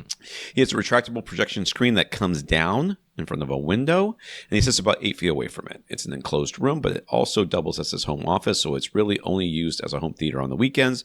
For now, it's completely bare other than a thick rug on the floor. I love when people say that. I have a thick rug on the floor. You know what that thick rug does? Jack. That's what it does. Teeny little bit in the treble, but that's about it. Jack. He's using a Marantz SR6012 receiver to drive a 9.2.4. Jeez. He doesn't have any room treatments, but boy, it's got lots of speakers. Yep. 9.2.4 speaker configuration. He has an SVS Ultra Center speaker, not shown in the photos on the Flickr album or in the YouTube video, which were taken before he got it. And then in-wall mounted focal SIB speakers for his left, front, left, and right, and surround backs. His side surrounds are the super flat KEF T101 speakers, and he has a pair of SVS PB1000 subs positioned a bit off center on the front and back walls. The overheads are just generic in-ceiling speakers, which are just fine. So Tom's looking at the photos. I got it. It took me a second. I got it now. So this is just a pull-down screen. He pulls it down. Yep. It's not motorized or anything like that. It doesn't look like it. Although these photos are out of date because that's definitely not a PB1000 at the front of the room in the original photo, but it's been replaced by a PB1000, and that focal SIB center has been replaced by an SVS Ultra center. The office to the right is what keeps throwing me. It keeps drawing my eye because there's no screen. There's a screen there, and there's no screen on the other one. Right. Yeah, I don't hate this. I think this is good. I don't know what that little white speaker's doing there. I imagine it's some kind of intercom or something. The one little in-wall that was left behind? The one little in-wall that probably wasn't behind. even his. Yeah. So he's got a plan in place to add a bunch of 6-inch thick absorption panels. He was going to put 2 panels on in each vertical corner on his front wall. So 4 panels in total there. Combined, they'd be 7 feet tall and 16 inches wide in each corner. And the 3 panels will go on the back wall up near the ceiling, as he doesn't want to impede any doorways. There's a door in the back wall in case you're and there's one on the left wall right in the rear corner as well. Yeah, so, right. Yeah. It would be a challenge to do vertical corners back there, that's for sure. Another 3 panels will go no, I already said that. And then he was going to have 2 more panels, 2x4 this time, and he'd probably mount them on the back wall, probably where the CD thingy is, or something like that. That would make sense. Yep. Yeah. He was planning on getting a mini DSP 2x4 HD to help dial in his subwoofers. I mean, I wouldn't, but you could. I mean, once we get to the measurements, I can see why he would think that, but that's a little bit unlikely. I would get necessary. all this acoustic stuff done first, and then I would make this decision. But I think in the end, you're going to go, it's a couple $100. I mean, they don't even sell the little one anymore, right? It's just a big one now. You got to get something? the HD. Yeah. The HD is the only. His main complaint right now is that he's getting a strange ear pressure sensation, and not just during explosions or loud portions of the movie, even when people are just talking, as if his ears need to pop, or he's wearing ANC headphones. From what he's read, he's thinking it's caused by uncontrolled bass below 250 hertz, but he questions that since people just talking creates the same unpleasant sensation. Could it be due to distortion instead, or extra long decay times? He took some room EQ wizard measurements just from his main seat. He did so with Odyssey turned off and everything just running full range, so he could see what his speakers were doing on their own. Yes. So this is like from the main listening position, so we're not seeing what's happening in other seats, but we're getting frequency response and distortion plot here. Now, you're going to look at those distortion figures, but this is like all kinds of harmonics all shown together. And basically anything that's under 30 is like completely nothing to worry about.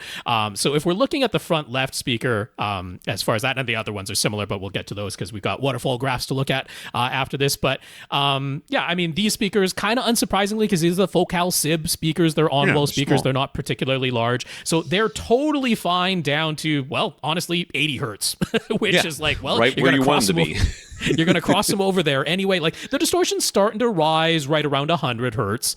So, I mean, if you crossed them over anywhere from 100 to 80 hertz, I would suspect that distortion figure-wise, there's absolutely nothing to worry about with these. This frequency response, like this is unsmoothed, or if it is smooth, it's like 24 octave smoothing, but basically unsmoothed and no Odyssey equalization applied or anything like that. And like, look at the scale that we're looking at here, because if we draw sort of the median line through there, it's basically plus or minus 5, completely uncorrected. A couple of little squiggles here that are maybe a little bit down more than that, but they're sharp little squiggles, so largely wouldn't be heard. So frequency response, honestly, as squiggly as it looks, this is the problem with, if you've never looked at graphs before, you might get really freaked out by some of this stuff, but like that's a pretty linear frequency response and very reasonable response down to, like I say, 100 hertz easily. 80 hertz might be pushing it slightly, but pretty darn safe down to there.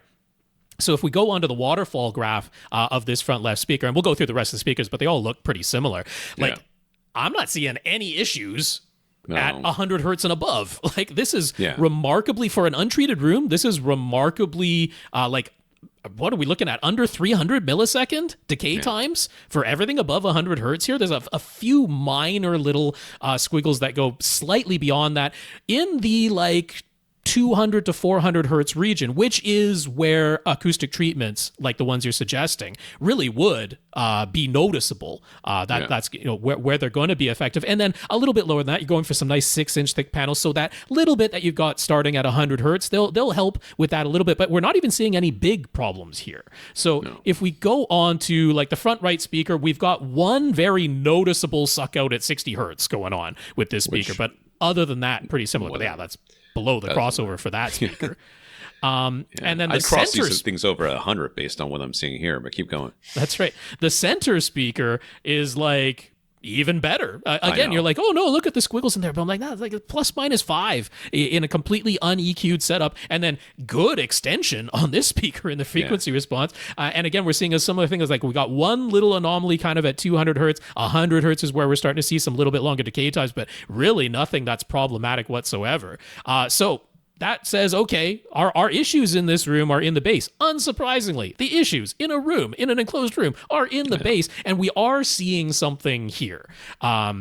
This one clearly must have some kind of low-pass filter still applied because we're rolling off tremendously steeply above 100 hertz, but that's not a problem. But we've got a pretty noticeable, wide band overall dip that's ranging from just above 20 hertz all the way up to 70 hertz. And it's yup, there you go. That looks like our issue. And if we look at the, again, the decay times are remarkably okay for most of it. But yeah, right down at, 20, 30 hertz is where we're starting to see something there.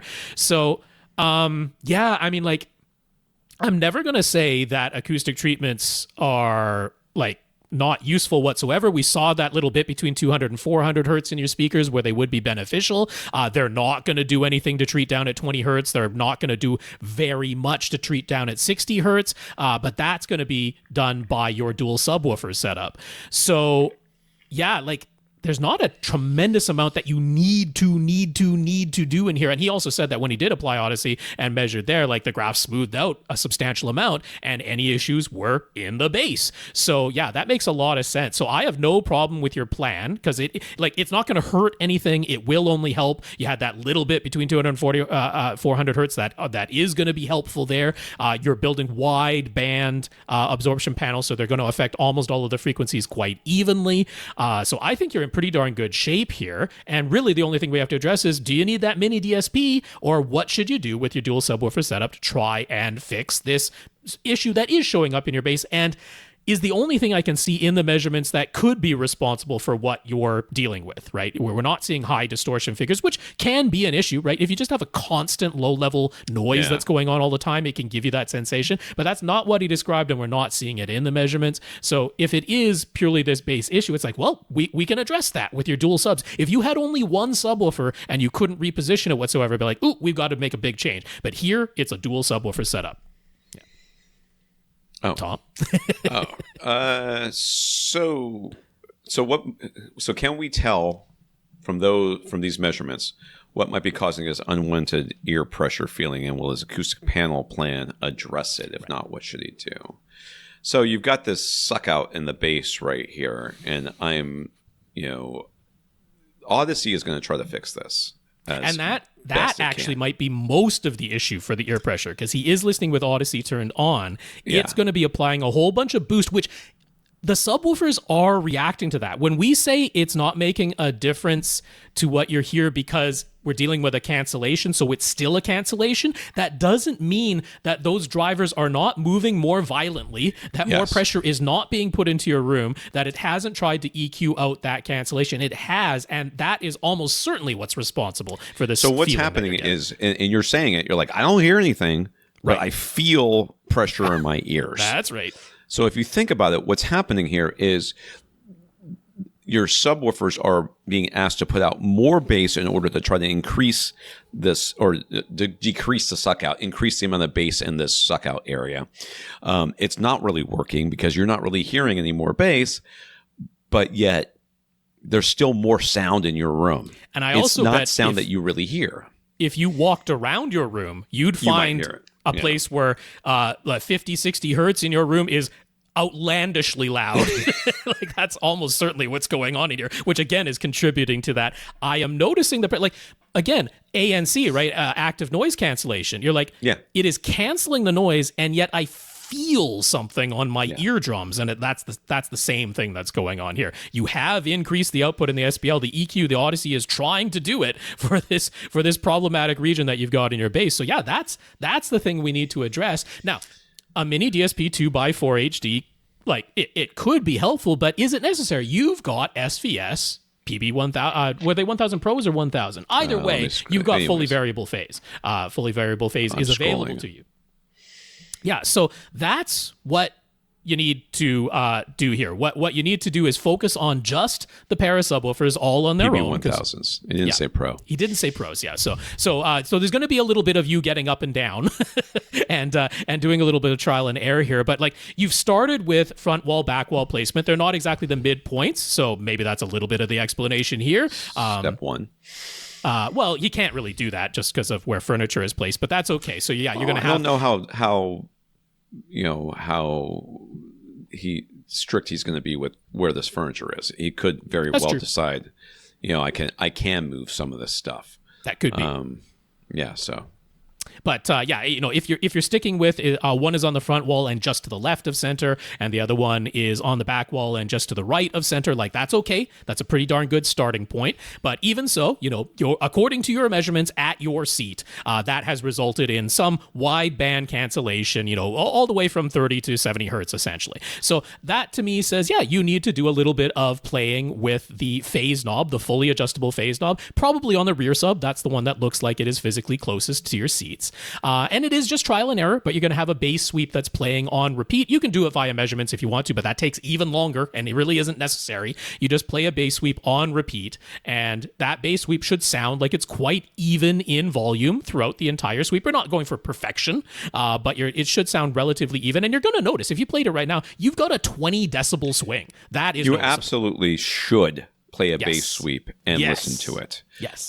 This is a with golden Odyssey opportunity. Off, by the way. With Odyssey off, yes. With Odyssey off, yeah. This would be a golden opportunity for you to experience firsthand what we talk about all the time when we talk about these sorts of things. You will notice that it's going to go, ooh, ooh, ooh. That's right. It's going to be like, it's just going to disappear for a bit. That's right. And then you're going to be like, where did the sound go?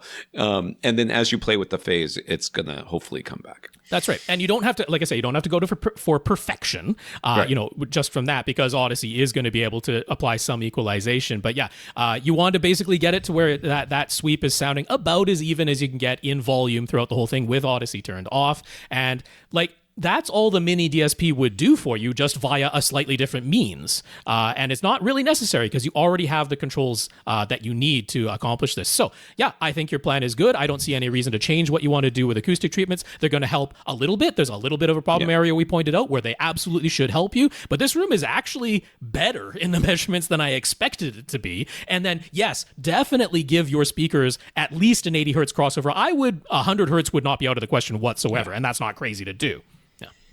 Yeah, and if you can't, I'm sure the 3500 has individual, crossover settings. So if you wanted to have that SVS center crossed over a little bit lower, you could. Yeah. But I mean, I don't think it really is going to make any difference. Lastly, he asked, what does he need sidewall treatments? From what he heard Rob, Lee, and Joe saying about Dr. Floyd Toole's research, it seems like he should focus on the base the most, and then the front and back walls, and then more than the side walls, which would be good for him, since that would be more convenient than the way with the way the room is laid out. I cannot express to you enough how important it is to me personally that we stop killing ourselves over trying to do the best and just do what we can. Mm-hmm. So here we have an opportunity. Like, I'm looking at your room right now. Yes. Here we have an opportunity. We have a room that is set up way better than most rooms. Yep. Just in general, way better than most rooms. It has a door that beats so many other rooms. Yeah. Well, I am still convinced that that back subwoofer is actually in front of that door on the back right. Could be. Yeah. I think it's back. I think that subwoofer's right in front of it. So, but it does have doors getting in and out, which is great. We love that. We love it's in an enclosed room. But not only that, the speakers are all placed pretty well. Yep. Everything is done as good as possible. And I'm looking at this room going, is it right to tell this person, well, if you want to get the best sound, you're going to have to do this, and that. We do what we can. Yep. We do what we can. Live in the real world. And in this room, putting panels where you can is enough. Now I'm looking at your, like right behind your monitor there, you have a map, right? Mm-hmm. There's a perfect opportunity for like a printed panel right there. Sure. A printed panel of a map is certainly something that you could have right there as an opportunity to take and put a functional piece of art, if you will. But then if you can't equal that on the other side, which is taken up by what looks like a well-used bookcase, it's like, do we just want to treat one side and not the other? I wouldn't. That wouldn't be my approach. Yeah. So, you can do whatever you want in here, I think. And any amount of absorption that you put in here is going to be, in my opinion, good. It's going to overall help. It's going to allow Odyssey to do its job a little bit better. You're talking about a full band absorption, 6 inches thick, couple inches off the wall. I put it where you can. You don't have a ton of places to put it, so put it where you can. And the places that he suggested make perfect sense. Yeah. And that bookshelf right there, you could call it a diffuser. A lot of people do. Like, I don't know how much room. It's really hard to tell from these pictures how close everything is to everything else. So you could always pull the bookshelf forward a little bit and put absorption behind it, if that were something that you had space for. That's always an option as well. That's a low priority, is worrying about side panels. So yep, I like your plan, and the main thing is going to be some trial and error with your subs. Yeah. Henry says, with the announcement that Skyworth will be taking over Panasonic's TV's business, what will that mean for Panasonic's Ultra HD Blu-ray players? Do they still make those? I feel like they do. Oh yes, they're still the best ones. The Panasonic UB820 and the UB9000 have remained the top choices for years now. They've never been replaced or updated, and they came out before the pandemic. Will Panasonic carry on with them? Is Skyworth taking over that side of the business too, or should we anticipate that Panasonic's Ultra HD Blu-ray player offerings are not long for this world? I don't. We do not know. We got to say that first. We do not know. If you had asked me before Harmony was basically killed, if Harmony would ever be killed when they were literally the best by far universal remote player in town, held a vast swath of the audience. Thank you, ambulance. Got another siren this week. And if they would ever be killed, I'd be like, there's just no chance. It just prints money. You don't have to make a ton of them, because everybody knows that Logitech's the best. Like, everyone knows this. In fact, not only that, they are the only consumer level universal remote product that is on the market that competes with things like Control 4 and these other things. AI will still tell you to buy a Harmony. How they'll tell you right now that that's still the best option. How could they possibly be killed? But they were. So do we know? No, we do not know. Do I think they'll be immediately dropped? I don't know. I hope not. The part that we do know is that the deal that was announced between Panasonic and Skyworth did not include anything other than televisions. Theirs was very specifically the television division of Panasonic is what Skyworth is taking over. So unlike the TCL Sony deal, where it also included audio from Sony, the Skyworth Panasonic one was limited, but it is more of a takeover. Panasonic isn't like an equal partner the way Sony and TCL very nearly are. This is Skyworth taking over Panasonic's television business. So the Ultra HD Blu-ray player player division is still under Panasonic and not Skyworth. Now, Skyworth makes plenty of other consumer electronics besides TVs, so the possibility of them taking over the optical disc part of Panasonic, it doesn't seem like an impossibility to me. It seems like very plausible, but at the same time, is Skyworth going to determine that continuing on with optical disc players makes any sense on a business side? And I would venture to say they would say no. So I don't foresee Panasonic updating and releasing new Ultra HD Blu-ray player models. If they announce that they're being discontinued, it wouldn't surprise me one bit. So I would proceed with the assumption that these players are not going to be around forever. Yeah. We knew they were not going to be around forever no matter what. It's only a matter of time. So there's been a few postings online recently declaring that physical media purchases are up this year, and that's actually younger people who are returning to physical media as they've grown tired of subscriptions, price hikes, and things they want to watch or listen to disappearing from a given service. So does that give us hope for the future of Ultra HD Blu-rays? Could they maybe be the new vinyl? God, so first we got to clarify that what was shown in the statistics is that the physical disc media sales shrunk yet again, but they shrunk less than they shrunk in previous years. Like as a percentage and as a total, the amount that the sales declined, which they did decline year on year, but they declined less. So that was reported as a win for physical media. But it's not really a comeback. It's just that the dwindling slowed down a little bit for 1 year. But yeah, there does seem to be a fair amount of sentiment, how that actually translates into genuine sales and practices that people do on a day-to-day basis, I question. But there seems to be a little bit of a sentiment around online where they're like, yeah, we're getting a little tired of the subscription prices going up every single year, if not more frequently than that. And yeah, it's all just getting a little bit worse, more ads, blah, blah, blah. So yeah, the whole, let's go back to physical media, but my experience has been, and I think Rob will agree with this, that people really love to say things online. Yeah. They just love to say it. Their favorite thing is to say things online. They don't have, because you know the thing about saying something online, you don't actually have to do it. You can just say you're going to, and that's those internet enough. Points. Yeah, you get your points. I'm tired of Netflix. I'm canceling my Netflix subscription. Oh, my light just went out. Well, that's exciting. I'm canceling my Netflix subscription, and I'm going to start buying discs again. Yeah. Okay. Do they do that? No. But the idea that Ultra HD Blu-rays will be a collector's item, we're already there, right? We're seeing more and more where it's like the only way to get it is the Steelbook edition or the edition that comes with some other collector's item, and they're expensive, but that's kind of the only way they can make a business case for it. So yeah, I think that's what's going on. While Tom fixes his light, I'll go into the next part as It's fixed. Okay, you fixed it. See, was that easy? So you can do the next part then. I don't know. Sometimes there's a button on either side, and one of those sides turns it on, and the other one turns it on and sets a timer. And I haven't figured out what the sides are yet, though I'm fairly certain I pressed the correct side on both of these lights, but one of them just decided to go off.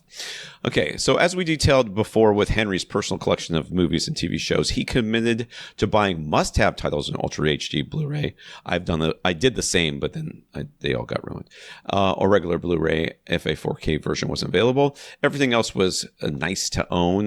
He bought via one of the digital services, Amazon, Apple, Fandango, or whatever, and he tried to use movies anywhere as much as possible. He strongly considered Kaleidoscape, but since he primarily wanted it as an Ultra HD Blu-ray replacement, he just couldn't justify the cost.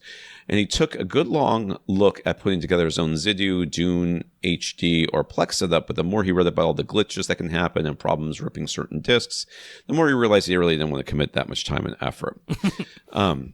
Fair. I'll be honest with you. This whole Zidu thing, I'm very interested in doing it. Yep.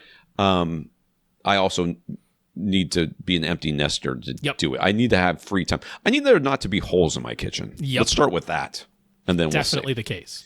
So here he is, still using his panels on a UB9000 player and an Apple TV 4K. He's finding fewer and fewer titles that he wants to buy on Ultra HD Blu-rays these days. So it's almost all digital purchases, rentals, and streaming now. So as much as he tried to avoid it at first, do we think it probably makes the most sense at this point to just forge ahead with Apple Movies as his primary place to buy and rent? Is anyone else doing way better than Apple when it comes to audio or video quality or availability or interface? Because it would be nice to have as much of his collection as possible all in one place. And if the best option for that at this point is Apple, then so be it. The thing about Apple, and I do not use Apple. Okay. I don't use it. The thing about Apple that makes me wish I did use it is that they seem perfectly capable and happy to upgrade your purchases to new formats. They did it in the past when they come out. They've done it before. If I had to do it all over again, right, I would be using Apple over Fandango, which is what I use right now. The other reason, like, I'm going to say yes, if I was going to do this, then yep, I would choose Apple as the one. Because even though you got the movies anywhere where you purchase it on any other service and then you can cross-pollinate, it is only if you purchased it on Apple first that they give you that update, right? If you purchased it on Amazon and then you cross-pollinated it into your Apple collection through Movies Anywhere, if and when Apple has an upgraded version of that movie, they don't give it to you on the Movies Anywhere cross-pollinated one. It's only if you bought it through Apple originally that you get the upgraded version for free. At least that's how they did it in the past. So there's nobody else that's doing like way higher audio video quality other than Kaleidoscape, which you already know about and is a totally different kettle of fish. And my prediction is, like, first of all, what's the likelihood that Apple is just going to close up shop? It's like, probably the lowest of any of them, to be honest. Absolutely. And then if there's going to be anybody who is going to give you upgrade options, if there's any of them that are ever going to offer lossless audio on movies, I don't anticipate that they're really going to, but if anyone were going to, I think it would be Apple. So I think that's your safest bet moving forward. Okay. There you go, Apple. How are we doing time? I feel like... Yeah, we're getting close to 2 hours, but yeah.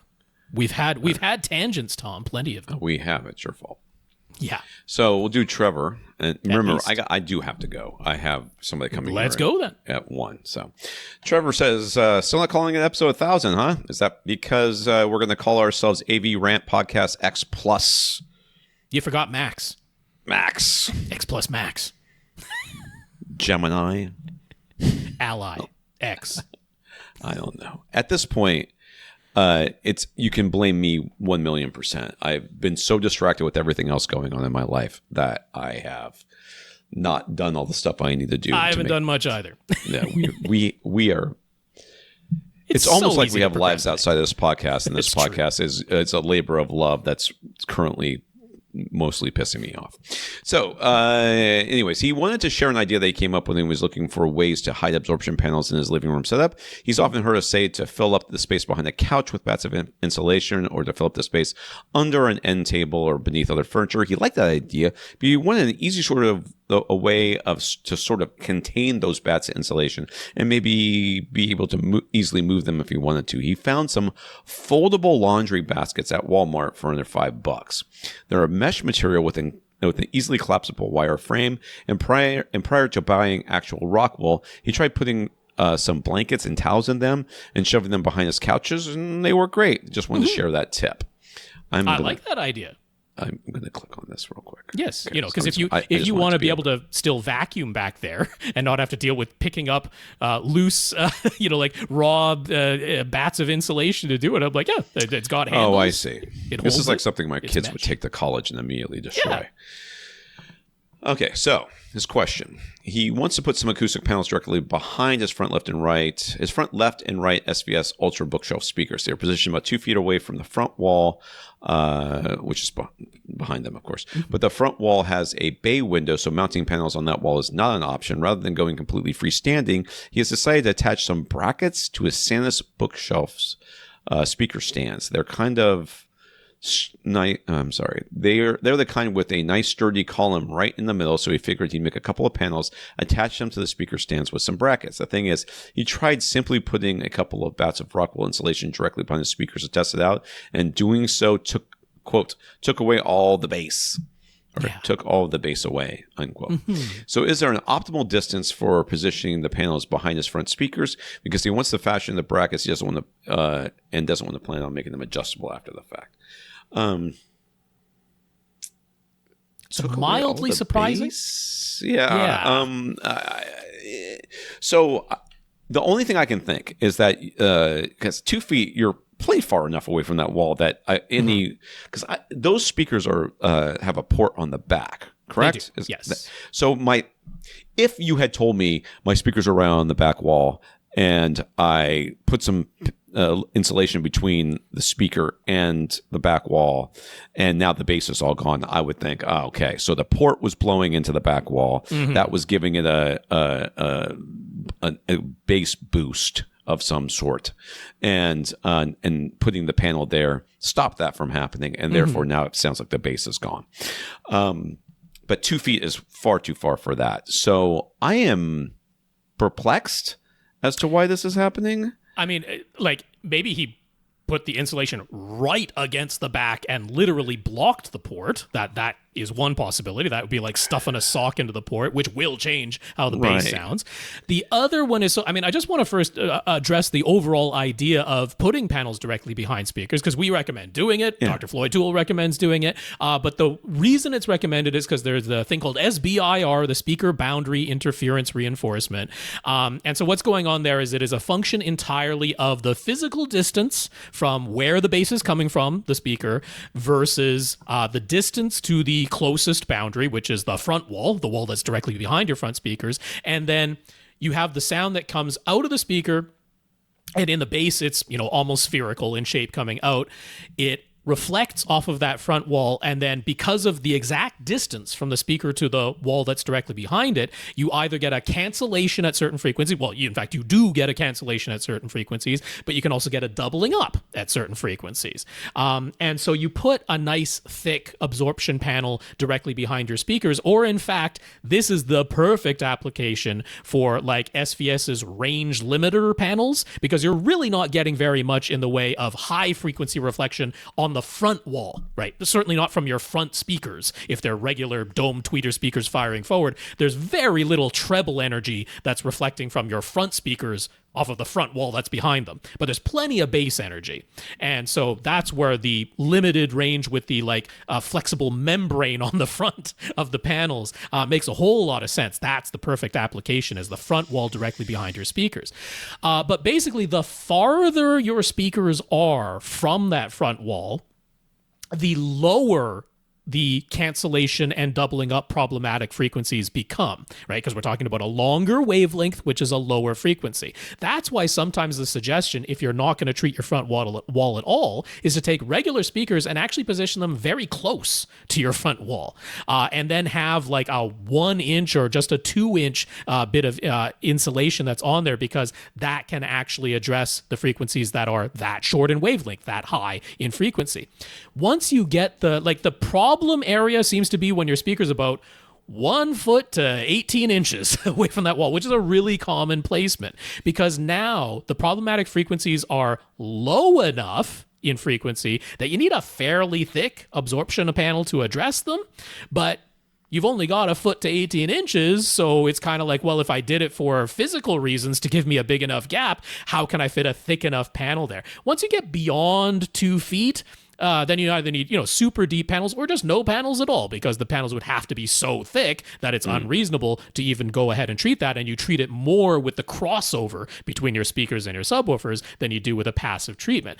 So you've already got 2 feet of space back there. You put panels directly behind there and all the bass went away. I'm like, the only thing I can think of is that you actually hit upon exactly the frequency that was doubling up. Like by chance, you either blocked the port like stuffing a sock into it, because that's how close the panels you're talking about were, or you just so happen to disrupt exactly the frequency that was doubling up before, and you were used to it, right? You were used to the doubling up of that frequency, and now you've disrupted that, and you're like, all my bass went away. Kind of like how when you got used to one subwoofer that was really thumping and bumping away, and then you add the second subwoofer across the room from it, and it turns out it's much more even frequency response now, but you got rid of what used to be a big old hump that you were used to. You're like, where did all my bass go? Those are the only two things I can kind of think of. So Yeah, with the distance that you have behind these speakers, first of all, any speaker with a rear port, you need like 3 inches, but you don't need more than that to whatever surface is behind them. But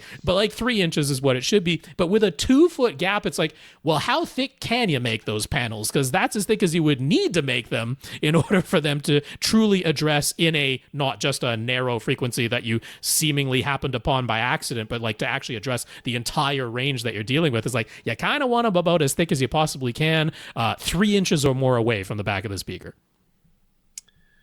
So, I'm okay. So I understand what he's saying as far as he doesn't want to, and I have a link here for that SRIB or whatever this SBIR. SBIR. That's what I meant. But I'm wondering. So he's saying he's got bay windows back there, and he doesn't want to have freestanding panels, which is really the best, the easiest solution, I think, is the freestanding panel. And I can understand why he doesn't. I can't really understand, but I'm pretending to understand why he doesn't want to have that. But he is talking about adding a bracket to the speaker stands, which is fine. But if you can add a bracket to the speaker stand and have the panel there, why can't you add? Because the problem is that you can't, because of the bay window, right? You can't have the speaker, the acoustic panel mounted hang on the wall. Yeah, right. But you could, if you built a panel that had a crossbar somewhere in it that you could attach a bracket to, that was in the spot that was good for the wall, for where you would have to attach it to the wall. Do you see what I'm saying? So instead, because there's no way that the panel is just hanging on this bracket. He's got to have some sort of mounting thing for it, because it's got to go up past that. I'm not super in love with I've got a fixed bracket that I have attached to my speaker stand. The whole thing sounds tippy to me, but yeah, whatever. like if you can do that, then you can do a freestanding panel. Like, they're going to take up the same amount of space. Yeah. So, well, and if it's you don't want to have the freestanding panel for whatever reason, then do the same thing you were going to do on the speaker stand, but attach it to the wall in a place that you can attach it. Yeah. But I'm also questioning, like, he's already 2 feet away, plus there's a bay window extension beyond that. I'm like, do we need these panels at all? Are they going to be beneficial? Like, I'd be more keen to put some floor to wall triangle corner bass traps back there that aren't going to, very much impact the sound of the speakers much, but they're just going to reduce the overall bass decay times in the room as a whole. Like, I'd be more keen to do that than to worry about panels in this one. It's like, if you said, yeah, my speakers are 1 foot away from that wall, I'd be like, yes, we want some panels back there, and however you can attach them, and they need to be about 8 inches thick, which is going to be a problem. But like, yeah, 2 feet plus the bay window, I'm like, I don't know if you need to do this at all. I'd go for some like floor to wall corner bass traps. All right. So either you're going on without me, okay, or we're done for right now. How far? We feel like we're pretty far down this list. Not particularly. I mean, I'd love to do a couple more, so I think that's what I'll do. Okay. Well, then I have to go. You crazy people have fun, and I don't know what name Rob's going to come up with this podcast, but I recommend it be something about how many names we're going to have. That's right, yes. How many names we should change our podcast name to. All right. Have fun, everybody. We'll see you next week, Tom, and I'll carry on for a couple more questions here. Bye for now. All right, so me carrying on my own here. Where are we up to? We're up to Steve. Steve upgraded to a 98-inch TCL QM8, and once he had it in place atop his entertainment cabinet, he realized that in order to have the new TV at the optimal height, his center speaker had to be placed lower down. The entertainment cabinet actually has a cubby that looks like it's the perfect place to put a center speaker, and it's intended for that, but the center is significantly lower than his front left and right speakers, and is pretty darn close to the floor. So he's just using a 5.2 speaker configuration, and he went ahead and tried using a phantom center instead, and it sounded better. So he reran his room correction program with the center speaker removed from his setup. His front, left, and right speakers are the slim and wall-mountable GoldenEar SuperSat 50 speakers. So those ones are ones that we're familiar with, and I quite like them for compromised placement. I think they do a good job on that. They have a folded ribbon tweeter that's flanked by a couple of mid-range drivers, and then some of the kind of racetrack shaped, little bit oblong, little bit oval shaped bass drivers that are in there. Oh, those might be passive radiators in the Supersat 50. I think those are actually passive radiators. But yeah, that's the type of design that they are. And then for his surround speakers, he's using the Focal Birds, which, man, I miss those speakers a lot. But yeah, I like those a lot. So everything is wall mounted in his setup. So his Denon receiver wanted to set the crossover frequency at 115 hertz for his front speakers, the GoldenEar Supersat 50s. And then it set them at 80 hertz for his surrounds, the Focal Birds. So, of course, that's not the end of the world, but with the crossover to his front speakers set that high, there are moments where he can sort of detect the transition from the speakers to the subwoofer, so he'd prefer to use an 80 hertz crossover frequency all around if he could. He's been thinking, if he continues on with this Phantom Center, maybe could it be worthwhile to upgrade his front, left, and right GoldenEar Supersat 50 speakers? He'd still want on-walls. So he was like, I like the Focal Birds. Should he consider the Focal 301 on-wall speakers? What do we think about those? Will those be worth it over his GoldenEar Supersat 50s? Yeah, so what you need to know is that the Focal 301s are not inexpensive. They are pretty pricey speakers. And also, I'm going to go ahead and just kind of warn you a little bit here that because they are a ported design as opposed to a sealed design, even though they're on walls, and because they are on walls and they get a bit of that extra boundary reinforcement from being directly coupled to the wall, Focal is going to tell you that you can cross them over lower than, some other in-wall or on-wall speakers. And I would venture that you can cross them over lower than the Supersat 50s, but my experience is I would probably offer about 100 hertz crossover. Now, that is still going to be different because it's, not 115 or 120. And honestly, with the Supersat 50s, I'm like, yeah, 120 is about right. Maybe even a little bit higher than that, to be perfectly honest. Whereas I'm quite comfortable with a 100 hertz crossover for the Focal 301s. But we're not talking about a massive difference. 80 might work according to the specs. It kind of should work. But yeah, my experiences with the 301s has been, I'd probably opt for the 100 hertz crossover. To be honest. So I would probably do that with the Birds as well. So if it was more you're just more comfortable with a global crossover than different between the front and the surrounds, 100 hertz feels very comfortable for me. I don't know, maybe you split the difference. I believe the Denons give you the option of using 90 hertz as your crossover frequency, and maybe that'll just make you feel more comfortable or completely eliminate that little bit of maybe I'm hearing the transition from subs to speakers. So yeah, on a overall level, I like the 301s a lot. They're very good sounding speakers. They maybe don't play quite as loud as I would hope to for the price, right? For the size, they play about as loud as I would expect them to, maybe even slightly louder because Focal's pretty good on that front. But for the price, I would maybe hope for even louder output, but they're certainly on par or slightly more than the Supersat 50s, which are not the largest of the GoldenEar on-wall models. So yeah, the only thing that's making me hem and haw a little bit is that price point, right? If you're very comfortable with the price point, I do think they would be a better timbre match to your Focal Birds because the GoldenEar Supersat speakers definitely have a characteristic sound to them. They are not a perfectly neutral linear speaker.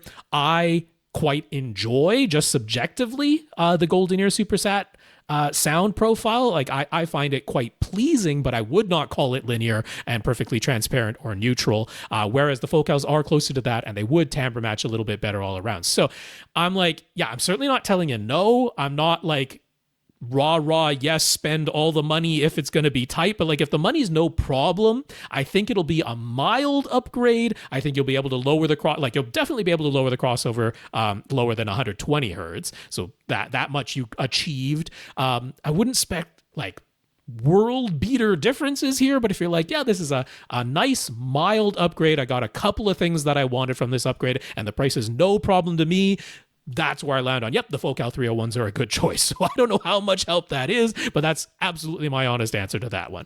All right, I think I'm going to finish up this week with John from Ireland. John says, after listening to our advice last week, he has decided to go with what we said, and he's adding a second SVS PB1000 Pro subwoofer to his living room setup, which can actually be closed off from the rest of his house, so pressurization is possible, rather than spending more money to get one of the higher model numbers in SVS's lineup. And John, I think that is absolutely the right choice. So he's getting onto his surround speakers now that he wanted to upgrade. He had a quick look at the Polk speakers that I suggested last week, but he decided he'd rather stick with ELAC speakers all around, which I'm A-okay with. So 2 pairs of ELAC Debut 3.0 bookshelf speakers will be joining his ELAC Debut 2.0 towers and center up front. But which model of the Debut 3.0 bookshelf speakers exactly should he get? There are the DB53 with their 5.25-inch woofers, or the DB63 with their larger 6.5-inch woofers. So he's guessing we're going to say that the larger DB63 model really isn't necessary for surround and surround back duty, but they are surprisingly affordable. They're only €50 more per speaker as compared to the smaller DB53. So a €200 difference across 4 speakers that he'd be buying. And since he's saving quote unquote money by going with the PB1000 Pro instead of a more expensive series from SVS, he can easily afford that €200 difference. So any benefit for him for going with the larger DB63 over the DB53. So given the size of your room and the layout of your room, either is going to perform swell. They're going to be great. They're going to be a great choice as your surround and surround backs. But there's no actual objective need in your case to go for the larger DB63.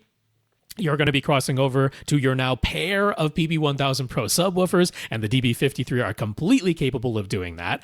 And I'm going to make the argument that in some situations, the physically smaller surround speaker, and we're not talking tiny here, it's still a 5.25-inch driver, there's still a full bookshelf speaker, but sometimes it's a little easier to physically position and place the little bit smaller bookshelf speaker.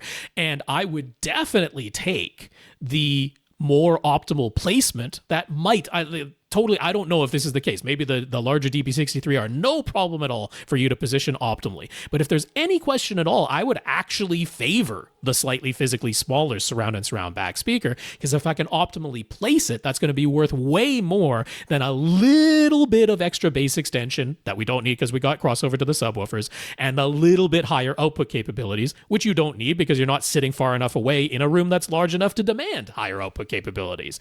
So it costs less, it's physically smaller. I think that's going to be a little bit easier to position optimally in many cases. Like I say, maybe not yours, but all in all, if I lean anywhere, I lean more towards the DB53, and not just for price reasons. For actual performance reasons, if they're easier to position optimally, that's absolutely a reason to go that way. So yeah, there you go. Didn't have to tell you to buy the more expensive ones. It seems like he's kind of aching, don't leave anything on the table, get the bigger one. But it's if they're going to be harder to position, that's actually a downgrade in out and out performance. Yeah, there we go. So we're going to have on our list for next week, starting out, Dan and Kevin. I'll have to reread through those and see if there's anything time pressing to email back. But Dan and Kevin, we have received your emails, but you'll be first up next week. I don't believe I had any emails come in on Monday this week to mention by name. But yeah, if you have not heard your name mentioned whatsoever, your question or comment mentioned on the podcast, that we've had email issues in the past. We don't seem to be having any email issues now, but our address is question@avrant.com. That is by far the best way to get in touch with us, and we don't seem to be having any issues. But yeah, if you're like, yeah, I did not hear my name ever mentioned, my question was never answered on the podcast, I've never received a reply, please send it again, because we're not ignoring you intentionally. We've had emails go missing in the past, and there's a chance something went. So yeah, please email us again, question@avrant.com, if you haven't heard from us. Alrighty, so let's go back up and thank our listeners of the week. Again, if you want to donate one time via PayPal, come to our website, avrant.com, and on the right-hand side, there's the Support AV Rant button and a picture of a cup of coffee, and that'll take you to PayPal, where you can make a one-time donation. You don't even have to have a PayPal account. You can do it via credit card if you want to. But we want to thank our patrons over at patreon.com/AVRant podcast. Those folks have signed up to make an automatic monthly contribution, and you can too if you go to patreon.com/AVRant podcast. So a big thanks to our 120 patrons over there, and Patricio, thank you for signing up just recently. And then we also want to thank folks who've just sent in notes of gratitude for keeping the excuse me, my voice went there, keeping the podcast going. So those names are Patricio, David, Steve, John, Dan, Jorge, and Karl. Thank you all so much for those notes of gratitude and encouragement. We really appreciate them. And a big, big thank you to everybody who continues to listen and send in your questions. So on behalf of Tom Andry, this has been AV Rant. My name is Rob H. Now go out and listen to something.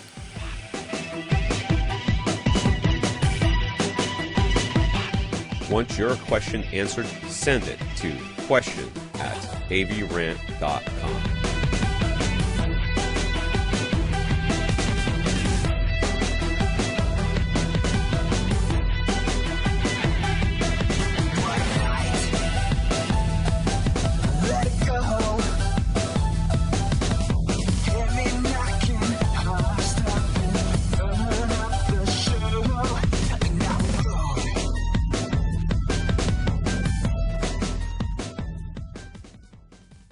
This is AVRant. Now go out and listen to something.